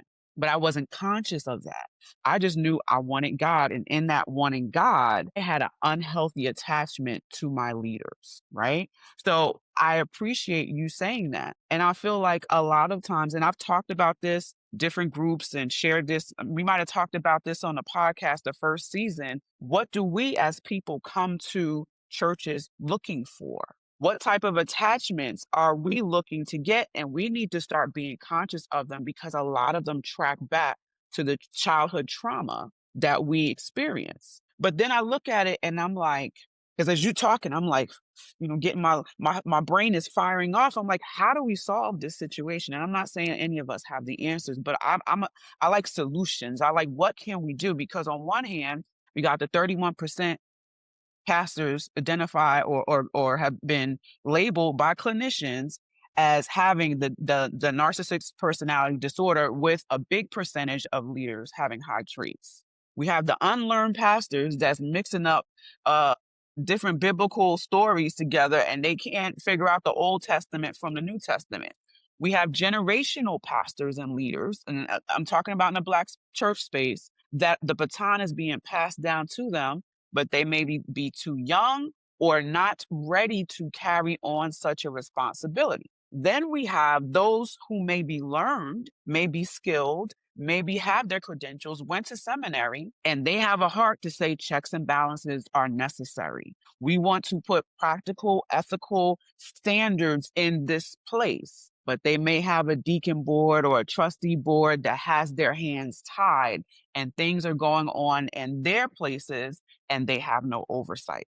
Then we have leaders in non-denominational churches, storefront churches that don't care about ethics and values and standards. They have no checks and balances. They don't want it. They want their family clique, which create markers that looks and resembles cults, like a cult, right? But in the middle of all of that, then we got some good churches, right? We got some pastors who really love what they're doing. They are called to do this. They have a heart for the people. They want to see the people progress. They want to point people to God and not to themselves. So I would be remiss without including that, because there is a big chunk of leaders that this is what they want and this is their heart. And if they start to stray from that, they have accountability to say, hey, I'm tempted to take advantage of my parishioners. Brother, let's talk about it. Sister so-and-so, apostle so-and-so, let's chat about it. That is surrounding all those different types. And I might have left some out. That is surrounding, in the epicenter of all of that are the sheep, are the people, right? And so I'm like, how do we solve this? Because this position should not be taken lightly. This is not like a CEO who's retiring and he's passing the buck off to his child to continue the family business. This position can make or break a person. Jonathan and I sit with clients and sit with people in support groups who have been marred by the Black church. They have been wounded, and even though their focus was God-centered, spiritual abuse, religious trauma can infect the whole entire being of an individual. So this is more so for any pastors that may happen to listen to this than it is for you, because we hear where you're coming from. Don't take this position if you don't mean right by God's people. Don't enter into this position lightly if your heart is to take advantage, to wound.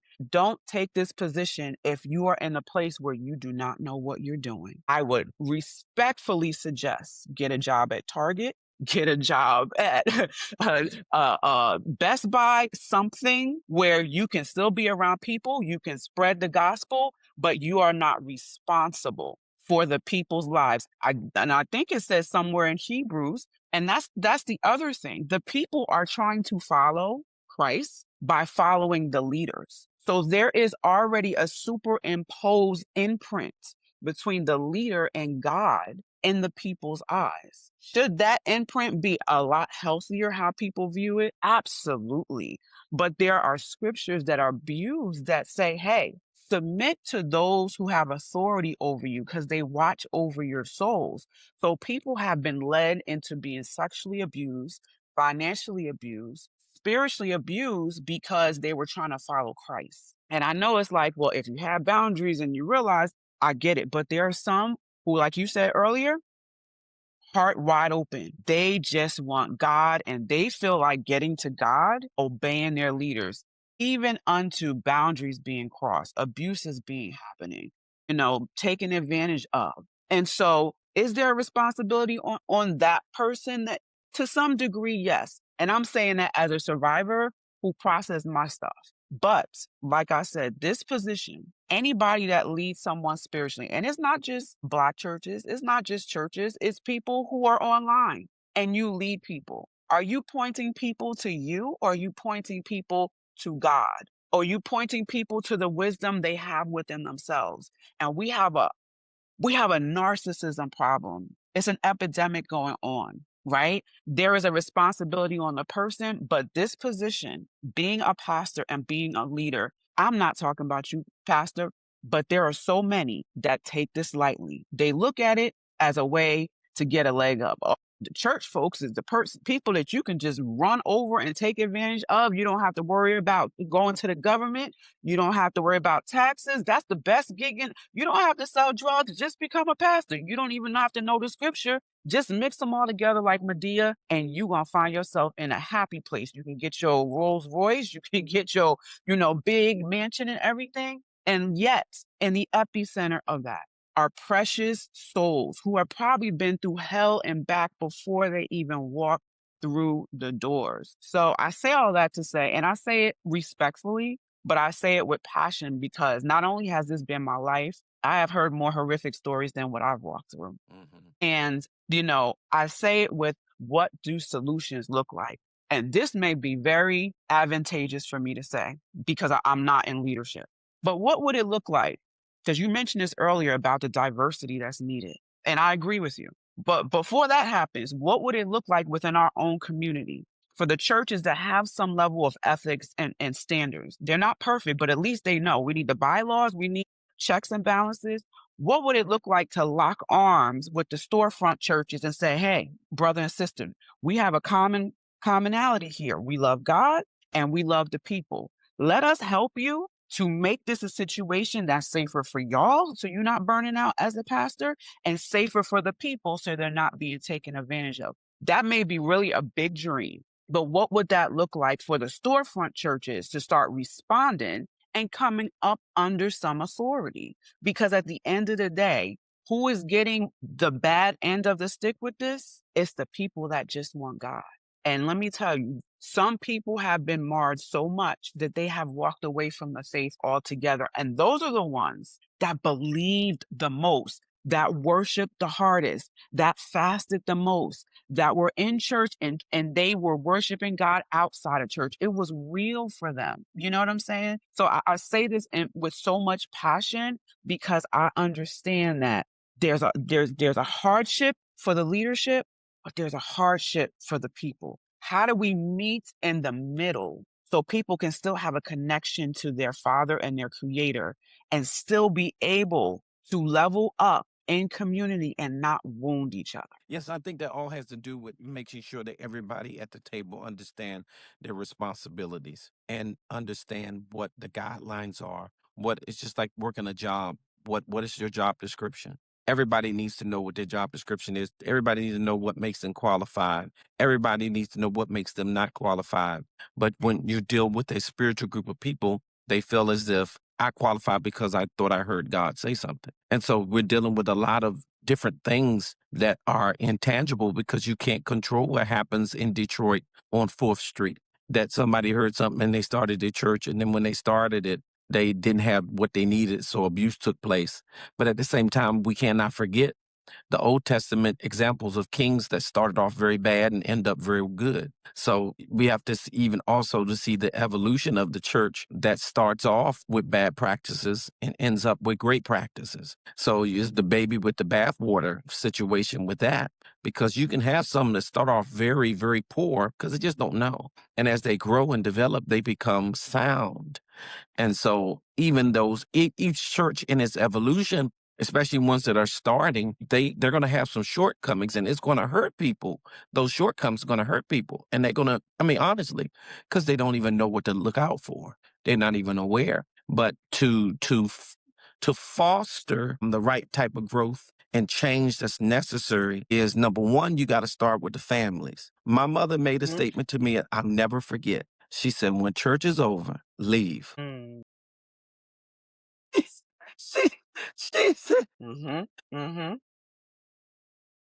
I'm like, oh, that's where you meet all the people and stuff. She said, when it's over, leave. Yeah. I had another spiritual, that was my biological mother. I had a spiritual mother. And as soon as church was over, this woman went towards the door with reckless abandonment.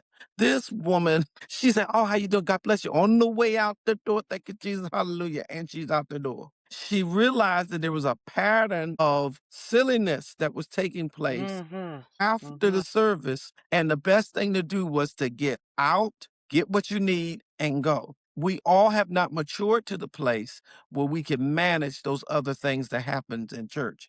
So sometimes I said, got to be that your parents should be sharing with you, if you have them, should be sharing with you the proper way of creating boundaries, whether it's church, work, or whatever. I just took my daughter to her first job, and I told her we don't work on Sunday. And the lady that hired her said, "Well, I hired you for Sunday." And I went and I spoke to her and I said, "I just want to let you know we don't work on Sunday." She said, "Okay." We set a boundary. We don't do Sunday. And if you don't want to hire her because she doesn't do Sunday, first of all, you might get sued. Secondly, you know, that part. You might get sued. But secondly, no, we're not going to, I'm not going to teach her that the employer has rule over her life. I'm not going to show her that. So parenting has to do with it. And if you don't have proper parenting, get with people that's going to give you the resources that are necessary for you to know. Because again, I always come back to boundaries. I don't care what anybody says, Jonathan. The boundaries have to be set, maintained. And if someone is on the verge of that boundary being and you feel nervous, say no so you can go pray about it, talk to somebody about it before you make those decisions. You have to do that because sometimes the charismatic nature of the leader will make you forget what you know. What you know. And that's why you feel so bad, Jonathan. That's why you feel so bad, Nikki, because you knew in the back of your mind, I should not be doing this. But because of where all of that, the word you used before, I can't remember the word you used, but this charismatic, and the Jewish people say Mishagog, all of this is taking place that Demonstrative, euphoric type of yeah, just vibe. just Yeah. it's all mesmerizing. It's Mhm. all lights and glamour and clothes and cars and stuff like that now, that it used to be that you could just really could preach, back in the day Mhm. you could look like a frog, but you just preached and it was good and people followed you. My mom used to say the ugly preacher, used to be an ugly preacher. But it'll make people laugh. But back in the day, the preacher was not a good preacher because they looked like something. They were good preacher because what they said. Now we're in a Mhm. new era that everybody's cute, and the cuter you are, Yeah. the better following. But nevertheless, it has to start there, I believe, with us on the boundaries. And I'm thankful for you guys even having this conversation because it's so needed. But it's so needed because people are dying within themselves. Mhm. They're dying. Number one, they won't tell anybody they were abused. Mhm. Mhm. They Mhm. might even not even know they're abused until they hear this broadcast and I was abused. I just That's the stopped going to problem right church. I now. didn't like it no more. What you say? That is what we're facing right now. That's why there's not that many statistics. It's not just because of systemic racism. It's not just because, majority of the white population is kind of, running the show, if you will, with the religious trauma topic. A lot of it is because we don't even realize that we're bleeding internally from and then there's a part of us as a people, I'm out of it. So it must be out of me. I survived. So I don't need to talk about this. And that's generational. But this is part of the reason why we're doing the work because no, you do need to talk about it because it's affecting your parenting, it's affecting your other interpersonal relationships, it's affecting how you see yourself, it's affecting whether you want to have a connection with God or spirituality or whatever. It's impacting you on many different levels. But again, where are the places and spaces where people can come and talk about this? A lot of what we do as practitioners is a lot of psychoeducation because many do not realize that they've been abused and are experiencing traumatic effects from the abuse, within the Black community, spiritual, religious context. I mean, it's not just for the Black church. We have people who used to be Jehovah Witnesses and what they've experienced as Yeah. being a Black person. It's a lot to unpack, but we have to start having these conversations respectfully to figure out, okay, we see it on this side, we see it on that. Because my heart breaks, not just for the survivors, but also to hear about the statistics that Jonathan talked about in the beginning with pastors. My heart breaks to hear about the suicide ideation and the high risk for strokes and heart attacks and burnt out and just, I don't like that. I don't like to hear that. It should not be that way. It also shouldn't be that people are getting abused. So I'm in the middle, like, how do we solve this issue? Well, the issue I want to mention to you, Jonathan, to think about this to both of you. I believe the subsect of people in the church that are most abused are the pastor support systems. Yes, the The armor armor bearers. bearers, Come on. The man. secret holders. The The secret secret, holders. They see when everything. when I'm talking about abuse, it's they out of all the people in the church, they see more, they're exposed to more, and they are used more, and sometimes used all the way out where there is no more. I know people that don't even refuse to darken the door because they were the armor bearer or the personal assistant for preachers. They just won't do it. Now that's a person and those type of people that you might want to talk to, those type of people. That might be a good idea. I think, yes, that's a great idea. I think there needs to be a relationship with the mental health community and the faith community first. Before these conversations can happen, there is no struggle for power because the people that are coming out of the churches are coming to see us and they're telling us all these things. And I'm really interested in, for me, especially with this project that we're working on, this podcast, I'm interested in allying, and I think I'm so grateful you came on and you have been supporting me in my work for so long, because I really think that there needs to be an alliance here, particularly with the Black church, because we need to work together. I don't know what that would look like in making sure that we get access to these folks, because there are a lot of mental health elements to this. And as I just been hearing it, and it is not to turn people away from God, it's not to turn people away from their religion, it's not any of that. When Nikki was talking about solutions, there is a collective mourning and grieving that needs to occur in the Black community. Seriously, it's grief related to the loss of a parent, the loss of a leader, a spiritual leader that they didn't have, and realizing that this person, this group, this community was not able to live up to the expectations or the potential that they had in their mind about what this person or group or community was able to do. And that's a grief that is felt within of this individual did not meet my needs. This individual did not guide me in the way that they guided me. And I'm disappointed in the failure of this institution to fulfill the role that was expected.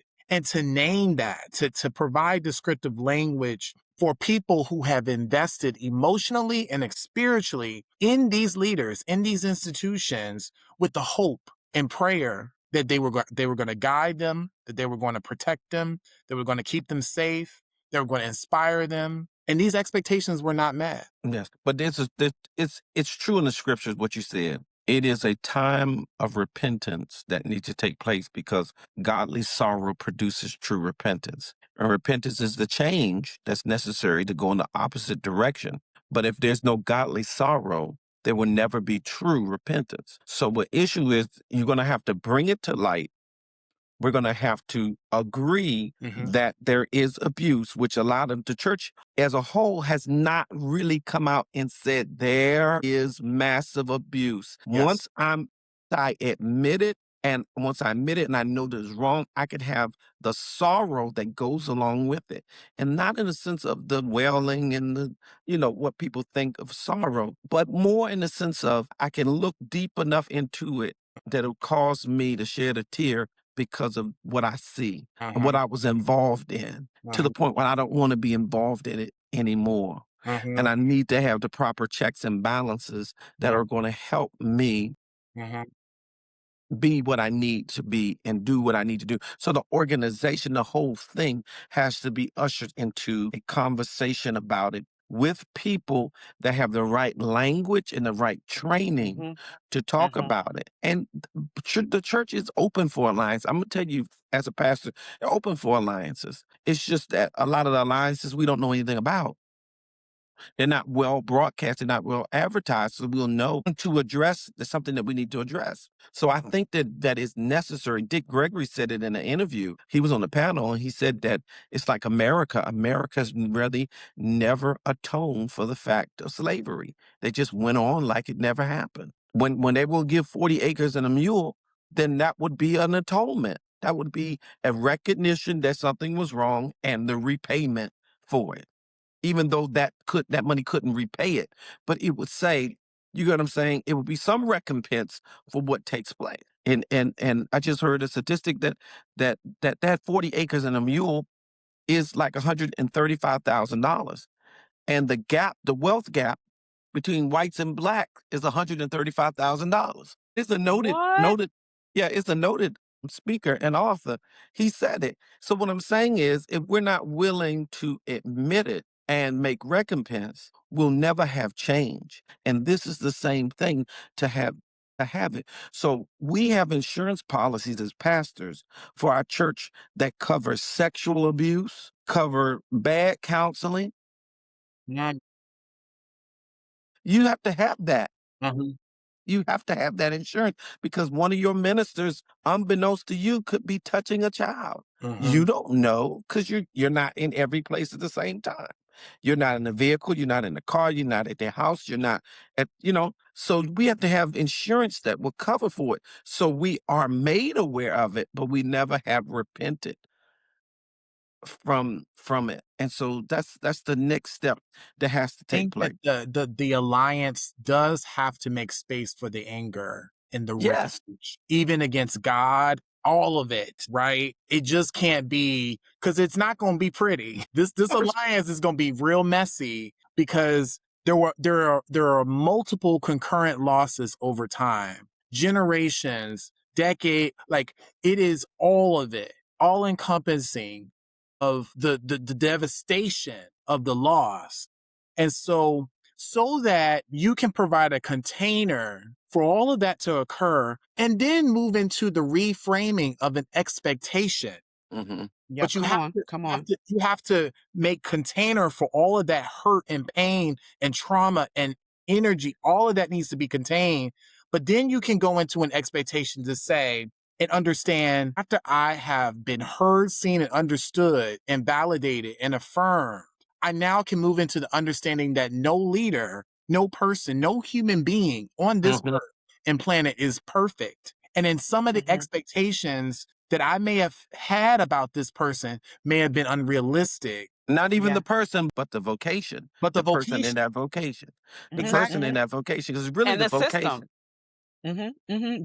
The system at large. And first of all, again, I know we said this, but I'm not being facetious at all when I say this. Thank you, Pastor, Dr. Cummings, for being here, because this is not light, right? Jonathan and I both work in spaces where it's predominantly white, and we talk about this topic. I know of a organization right now, this past weekend, they got to go into a church that's predominantly white in a more predominantly Black city and to talk about spiritual abuse. And the leadership is allowing them. Now, this is an ex-pastor on the side of spiritual abuse, and he's talking about, but my point is, we need a table. We need a table to sit down, and survivors need to hear the statistics of how pastors are being taken out, right? But pastors need to hear the grief and the anger. And we're gonna have to be able to take it.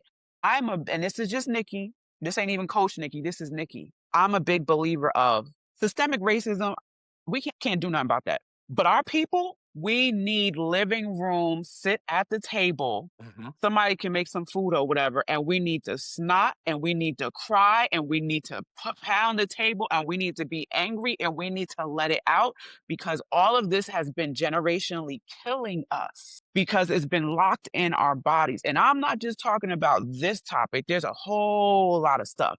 How women look at men and how men relationships and marriage. There's a whole lot we need to talk about amongst our people. I can't worry about what the white man do right now. I got to talk to my people, Well, right? a friend of mine, Bishop Candace Shields, she's gone on to be with the Lord. She wrote a paper. She was trained at Fuller Theological Seminary, where she got her a master's and doctorate degree there. She taught a little bit for them. She wrote a book, hasn't been published yet, but she talked about a multi-generational grief. And she talked about how a lot of our grief, the only appropriate place we've ever had grief for African Americans is in funerals. And how we see that over exaggeration of grief is not just the death. It's the only appropriate time that we have to release. So we're releasing so much that we're not even cognizant of the fact that this is not about grandma dying. This is about, I've been followed at the grocery store. I never said anything. I've been looked over a job and put in application after application, and no one has done it. All of that, we have no proper place to put that grief. And now the new church is faith, faith, faith, faith, faith. So they don't have no altars, because the altars used to be a place where you go lay your burdens. You got an altar. So you can't go up there and just lay there and say, you know, I'm going to release this to you, God, and release this, because they don't have no place for that to release. So what I'm saying is we have to talk. There is something that we have to address that's in that. And I'm trying to get her husband to publish the book. There's a brilliant woman, brilliant. When I say brilliant, she wrote this book. It was part of her thesis. And she talked about that, how it was all released at that time. And I saw it when I worked as a chaplain in the hospital. The most dramatic outburst came from us. All the different nationalities, somebody died, everybody takes it differently. But us, we lose it. You got to call the police. The wigs come off. People, I had a lady fall on top. She fell on me. I'm a chaplain. She fell. She's a real big woman. She's, oh, daddy fell out. She fell on me. I was on the floor trying to get up. It was just dramatic. But these are the things that we have to talk about. And I want to say this last part. I'm going to say no more today. I just got to say this. Please don't forget that the people that we're talking to, 90% of them that have abused have been abused. Yes. Yeah. Yeah. Yeah. That just like you Yeah. dealing with this Diddy stuff and all The that Lord. stuff, some of these church organizations, you're not going to get ahead unless you give some head. And you can quote me on that. Selah. Don't be mistaken, because when you start talking about grief, everybody going to be at the altar. Because the fact of the matter is, another person would say, I wouldn't have had this position if I didn't give in to what that person wanted. I would never been made the bishop if I didn't give in to the other person that was a bishop. I would have never been the senior pastor unless I did this or did that or went there or participated in that. So when you start directing it up, the reason they get so tense is because I got this trauma and I got this position, and what I had to do to get this position and what I had to do to keep this or climb this corporate ladder, just like those people use that sexual abuse as, sex as a tool. It's happening in our church. It's happening. I'll never forget. I was a teenage boy. My dad said, listen, son, you can't go preach everywhere. And I said, why? He said, son, you can't go preach everywhere because sometimes some places you preach, you got paid for. So you got to understand that there is a lot of stuff going on here, my friends, that no one is talking about. So when you're talking about abuse is begotten abuse. Yeah. Yeah. It's birthing abuse. It's birthing abuse. So when we do get the chance to come to the table, we need, if it's possible, to do like the police. They have a thing where you can give away your gun, no questions asked. Come on, like that. Come on. Because there's some serial numbers. They've been looking for some serial numbers, but I can't turn this gun in. Wow, bodies on the gun. There's just bodies on the gun. So you really can't have the conversation, because the conversation is really going to open up that can of worms, because it's going to be like, well, you talking about I hurt you, but Bishop so-and-so that has got a whole shrine with his name on it, and he got a brass picture of him in the front. He did this, and this to me. You got people, and that's why we don't talk about this stuff. Because we it's know a woven tapestry of abuse. And it's in the church, it's outside of the church, it's in our homes, and it's in our community. Somebody has to have the burden to be able to repent, to be able to come to the table, to be able to refrain, to be able to start to heal, to be able to start creating structures that protect the people and not wound the people. But it starts with the burden. Yeah, but the issue is anything that you hide won't heal. Right. So that's what I'm talking about. Bringing it to the light. It's so much hidden, and it has to be a safe place where they can talk about it. So sometimes you need to have a conversation with the pastors and get them to release before you bring the group of people to it. On the 26th of this month, I'm having a meeting in New Jersey just with pastors to talk about the liturgy of the church, how we do church and how effective it is. But I have my meetings are mainly just with pastors and leaders. But those type of things to get together where they can actually share that in a safer place would be necessary, because you can't get them with the members if they ain't ever dealt with Yeah, that, absolutely. because all they're going Absolutely. to do is Absolutely. rage against you. You talking about being abused. Do you know what I had to do to get this job? Right. You talking about your little abuse? Yeah, I was But armor that's bearer for this many years, and I had to do a whole lot of stuff to what get I'm what I need. So saying. no, that doesn't excuse your hurt, that they went through Right. hurt. But you Right. got to know, because I dealt with You have to families like understand the that. origin. Yeah, That's right. I had a family like that. This family was mad because the mother allowed the uncle. We didn't allow it. Once she found out that the uncle had molested the daughters, but come to find out that the mother was molested by the same uncle, which was her brother. So when they told her, she didn't do anything because she was still on pause from the fact that he was sleeping with her. Mhm. So Mhm. when you talk about late, but you a clinician, so y'all understand these things. But I'm just No, saying that but yeah. Yeah. it Yeah. has to be brought to light that if you're going to open that can of worm, it would be better to talk to them and start to get them to heal and to share, then I bring agree.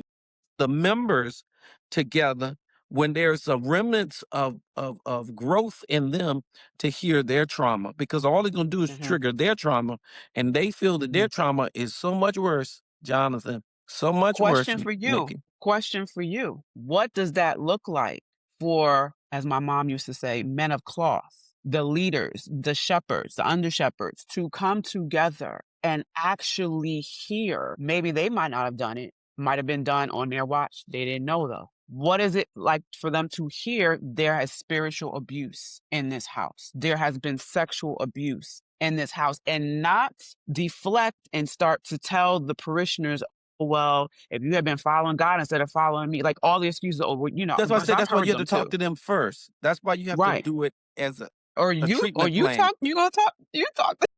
Yeah, but I'm saying the treatment You got the burden, your Pastor treatment plan Cummings. has to be talk to the leaders first and get some openness and some therapy there first, then get them to get, because they won't accuse and abuse the people when they talk Right. about them, because they're already starting to cope or to heal from it, because then they can see themselves in the other people. Right. You know what But I'm it may saying? take a pastor of your magnitude that understands the bridge, the hybrid between mental health and the church, to actually talk to the pastors, because unfortunately, this is not you.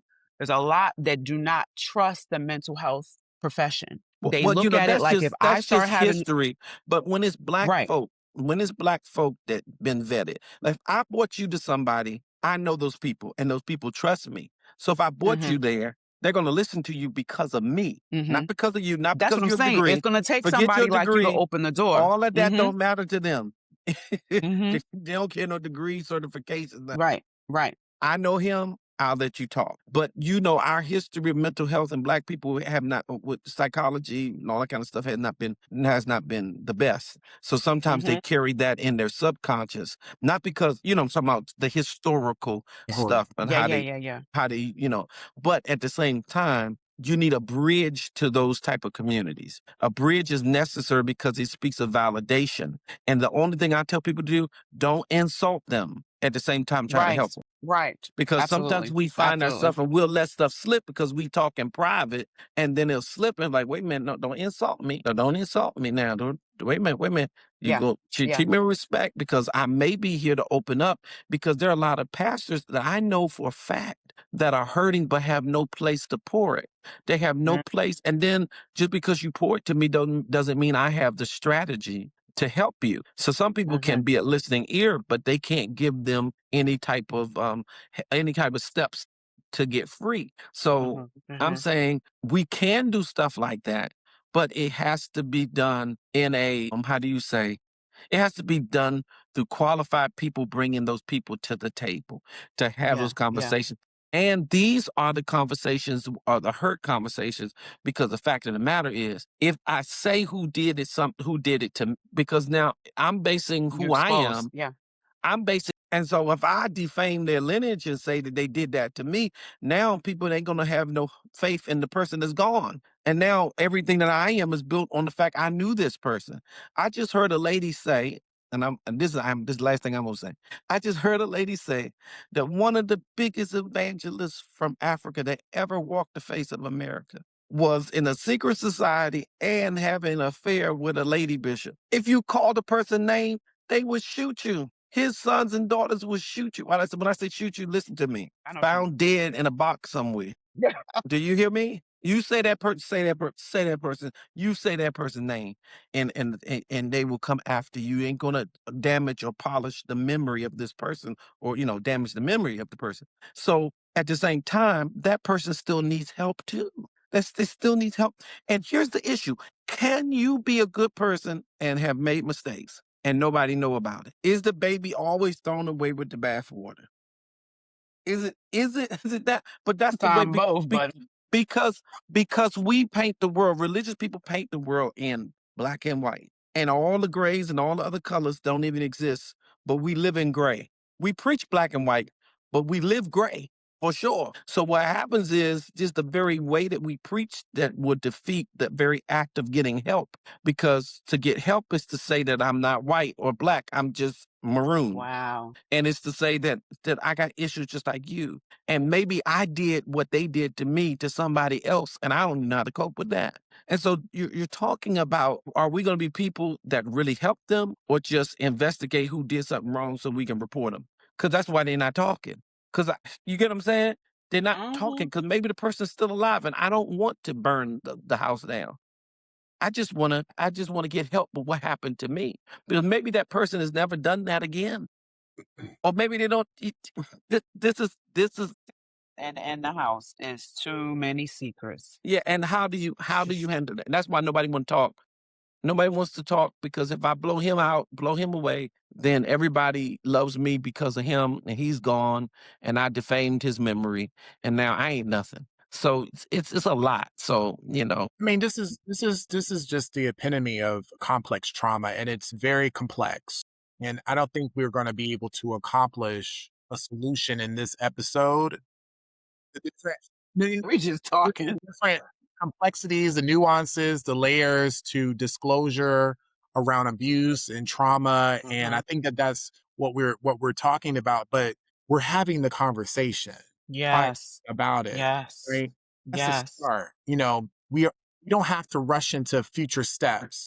We can at least Mhm. initialize the conversation, really look at ways that we can help people to process information more safer, as you say, but safer, safely, because especially if it's compounded trauma of years and years of it, it's not going to come out in the first disclosure. It may come out gradually. So, but again, the integration of mental health and theology and the church is so needed here. And I know we are running out of time for this episode, but wow, this is a powerful conversation.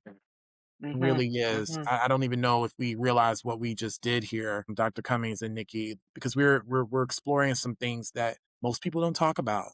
You know, people are so caught up in the emotionality of the experience that we don't take time to kind of step back and really speak to what is actually happening and what we want to do about it. And I think that's what we have achieved here. And this was a productive conversation. So, Dr. Cummings, I really appreciate your deep, deep wisdom and perspective on these issues as we are exploring it ourselves, as we are helping our listeners to really process this and grapple with all the different dynamics and different things and things that I was just not aware of. And so Yeah, me glad to hear too. that you validated that for us. But, before just want to kind of move into closing. But Nikki, do you have any closing remarks as we, come to the end of this episode? Like Jonathan said, and this particularly is for the listeners of our podcast, people that come to the support groups. Like Jonathan said, there is no, cookie cutter, wave a magic wand, if you will, to fix this. But this is a start. Again, I'm so appreciative for Dr. Cummings to wanting to have the conversation. because I believe a lot of survivors have been wanting. I've heard of some of them writing letters to their leaders with no response coming back to them. They've wanted to have the conversation. And so thank you so much for being here and starting and being very candid. A lot of pastors might not have disclosed what you have, but the type of person you are, you're like, look, this is what I'm about. I'm about helping people to elevate and connect with God and, keeping people safe. I hear that from you when you share. We wouldn't have brought you on here if we didn't think that that is what you carry. But for the listeners, you might not have known some of these things that the leaders have gone through. And some of you may be struggling with, well, wow, I didn't know that. That makes me look at the leader that abused me a little differently. You can hold both. Don't let go of what you've already processed and come to realization as far as what has been done to you. You don't have to let, so to speak, but this is just making room for more context of the entire situation. Both can be held at the same time. And if there's any pastors that happen to check this out, like I said earlier, some of you have been seeing this. You've been seeing religious trauma, spiritual abuse. You've been seeing on TikTok, more people are talking about it. And it's been pricking your heart. But like Dr. Cummings said, and Jonathan, it's so complex, you don't even know where to start, but you are already having burdens for this. I don't know how we do this. I don't want to volunteer Dr. Cummings, but somebody got to come together and start having conversations. Pastors need to pick up phones and talk with other pastors and saying, we got to do something about this. Because statistically, not only the youth are leaving, you have adults that are 30 and 40 up that are leaving the church, and some are leaving God. And we can't all blame it and say, oh, well, they just didn't want God for real. No, a lot of them, they left because they wanted God for real. It is time to continue to have perpetual conversations on this. So if that is you and you are a pastor and you've heard this, thank you for your burden. I want to say that first and foremost. Thank you for the ember that's inside your heart. I hope that God can give you vision on what you should do with that next, but please don't let it die. Please don't let it die. Find the pastor next to you, over you, under you, and start having the conversation. Start inviting mental health professionals to come and speak at your church. That might be scary, but if you care about the sheep, like Christ told you, like God said in Old Testament and New Testament, then this is important to the sheep, is important to the heart of God. So I say that respectfully, understanding that your vocation is a very, very hard vocation. And for those who took this vocation because they have the heartbeat of God and they care about the people, keep taking care of the sheep that way. To those who said, look, I'm not perfect, but my heart is not to abuse, thank you for the ones that are doing that. And for the ones that have, I'm going to say respectfully, sit down and talk to somebody, talk to another leader. It's time you get your house in order, because it's not okay to abuse any person, especially those who are coming to you for guidance and direction on how they can connect with God in a deeper way. If you feel like you cannot do that, back up from the people. I'm not saying this to belittle. Go get a Target job, go get a job at Best Buy, go get a corporate job, but please don't hurt God's people. And I'll just say that and I'll wrap it up because I can talk for 5 more hours. But I will pass the mic to Dr. Cummings for your closing remarks. Well, closing remarks is a good thing. Pastors have good closing remarks. We practice closing remarks. 5 times though. Y'all have 5 closings. I got 3. I got 3 good closing. Every good preacher get 3 closing. I'm about to close. I'm about to close. I'm about to close. Now, today we only do 1. Okay.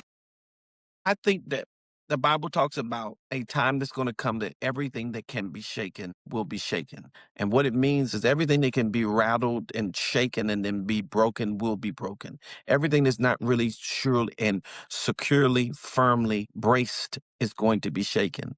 We see it in the story with Diddy and the whole music industry, because they keep talking about Diddy, but they keep forgetting the whole music industry, because Diddy is industry, and what abuses that were taking place in that industry, just like Harvey Weinstein was a emblem of what was taking place in the acting.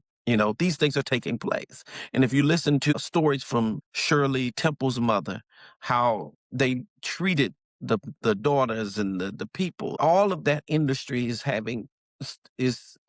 system of abuse that have been lifted, that has been raised and then propagated. Okay. So what I'm saying is that everything is being revealed, everything is being shaken. Now, understand this, everything being shaken is not always a thing where it's gloom and doom. It may be just shaking it up so it can reform itself. It could be just the reform. Wouldn't somebody be happy that somebody prayed that every time they go to Hollywood, they didn't have to give their bodies away? Every time they did music, they didn't have to sell their souls away for a label deal. Maybe the exposure is causing there to be a reform. And I think that even in what we're talking about, I still say you got to figure out how to have, like the police have, the gun drop off. No questions asked. Let's just talk and get it out. This is what happened. This is where I failed. This is where I faltered. And sometimes I know people are trying to say, well, maybe you're trying to give them a pass. No, some things you'll never know about until there's a safer place for them to land. And they need to be able, because it may be what's giving them the heart attack, what's giving them the high stress. It's because they have no place to say, I messed up. But they are the place where everybody goes to say, I messed up. Wow. That is the problem. Yeah. They have no place. So they don't get any better, because the Bible says whoever hides his sin will not prosper. But he says, confess your sins one to another that you might be healed. So they have no place to do it so that they could get out of it, because every place that they could go, take it as a way to pummel them and to take them out. So if your career is only doing ministry and that's what you worked for all these years, to start all over again at Target may be something that the person would just commit suicide. So you have to be, I heard what you said because it made sense within the context that you said it. But I'm saying that if that's what you've been developing all your life and training and working for, and having to step away from it, just like a football player, when he loses his ability to play, some of those people commit suicide because there's no other vision outside of this. This is everything. And I lost this. And so to properly deal with this, like I said, you need some clinicians, you need those spiritual leaders that will love on you as you are vomiting out all of this that you've been holding, so that you can heal and be whole. And in that healing, you might go to Target because I'm healed and it never bothers you. You might go to Goldman Sachs or any of these other places. It don't always have to be that, but you might go into something else if you feel like maybe I got into this for the wrong pretense and it's not really my heart. But because you had a safe place, a safer place to land, you can do it. So for our pastors, I want everybody to know that you are loved as well. You are appreciated, not because of what you bring to the table, but your intrinsic value. You are valued beyond your credentials, beyond your accolades, beyond the buildings you built, beyond the associations you started, beyond the titles that you garnered. You are valuable. And God still has use for you in whichever way he could use you. And you still have something to bring to the table. So I want to say that because somebody may be listening and you're broken and you're hurt. And this conversation kind of stirs up in you your own trauma. But just know that you are absolutely loved. And listen, one of the best quotes I ever heard was that you were in the thought and the concept of God's mind before you ever became a person. So that when you became a person and messed up, you still was in his mind the same way. You are loved. And keep that in mind. So that's just my little spiritual part in there. Other people may not understand what I just said, but it's okay. I'm encouraging them. All right. Thank you. Thank you, Dr. Cummings. I would love for you to kind of let our listeners know, where can they find you in your ministry and your work?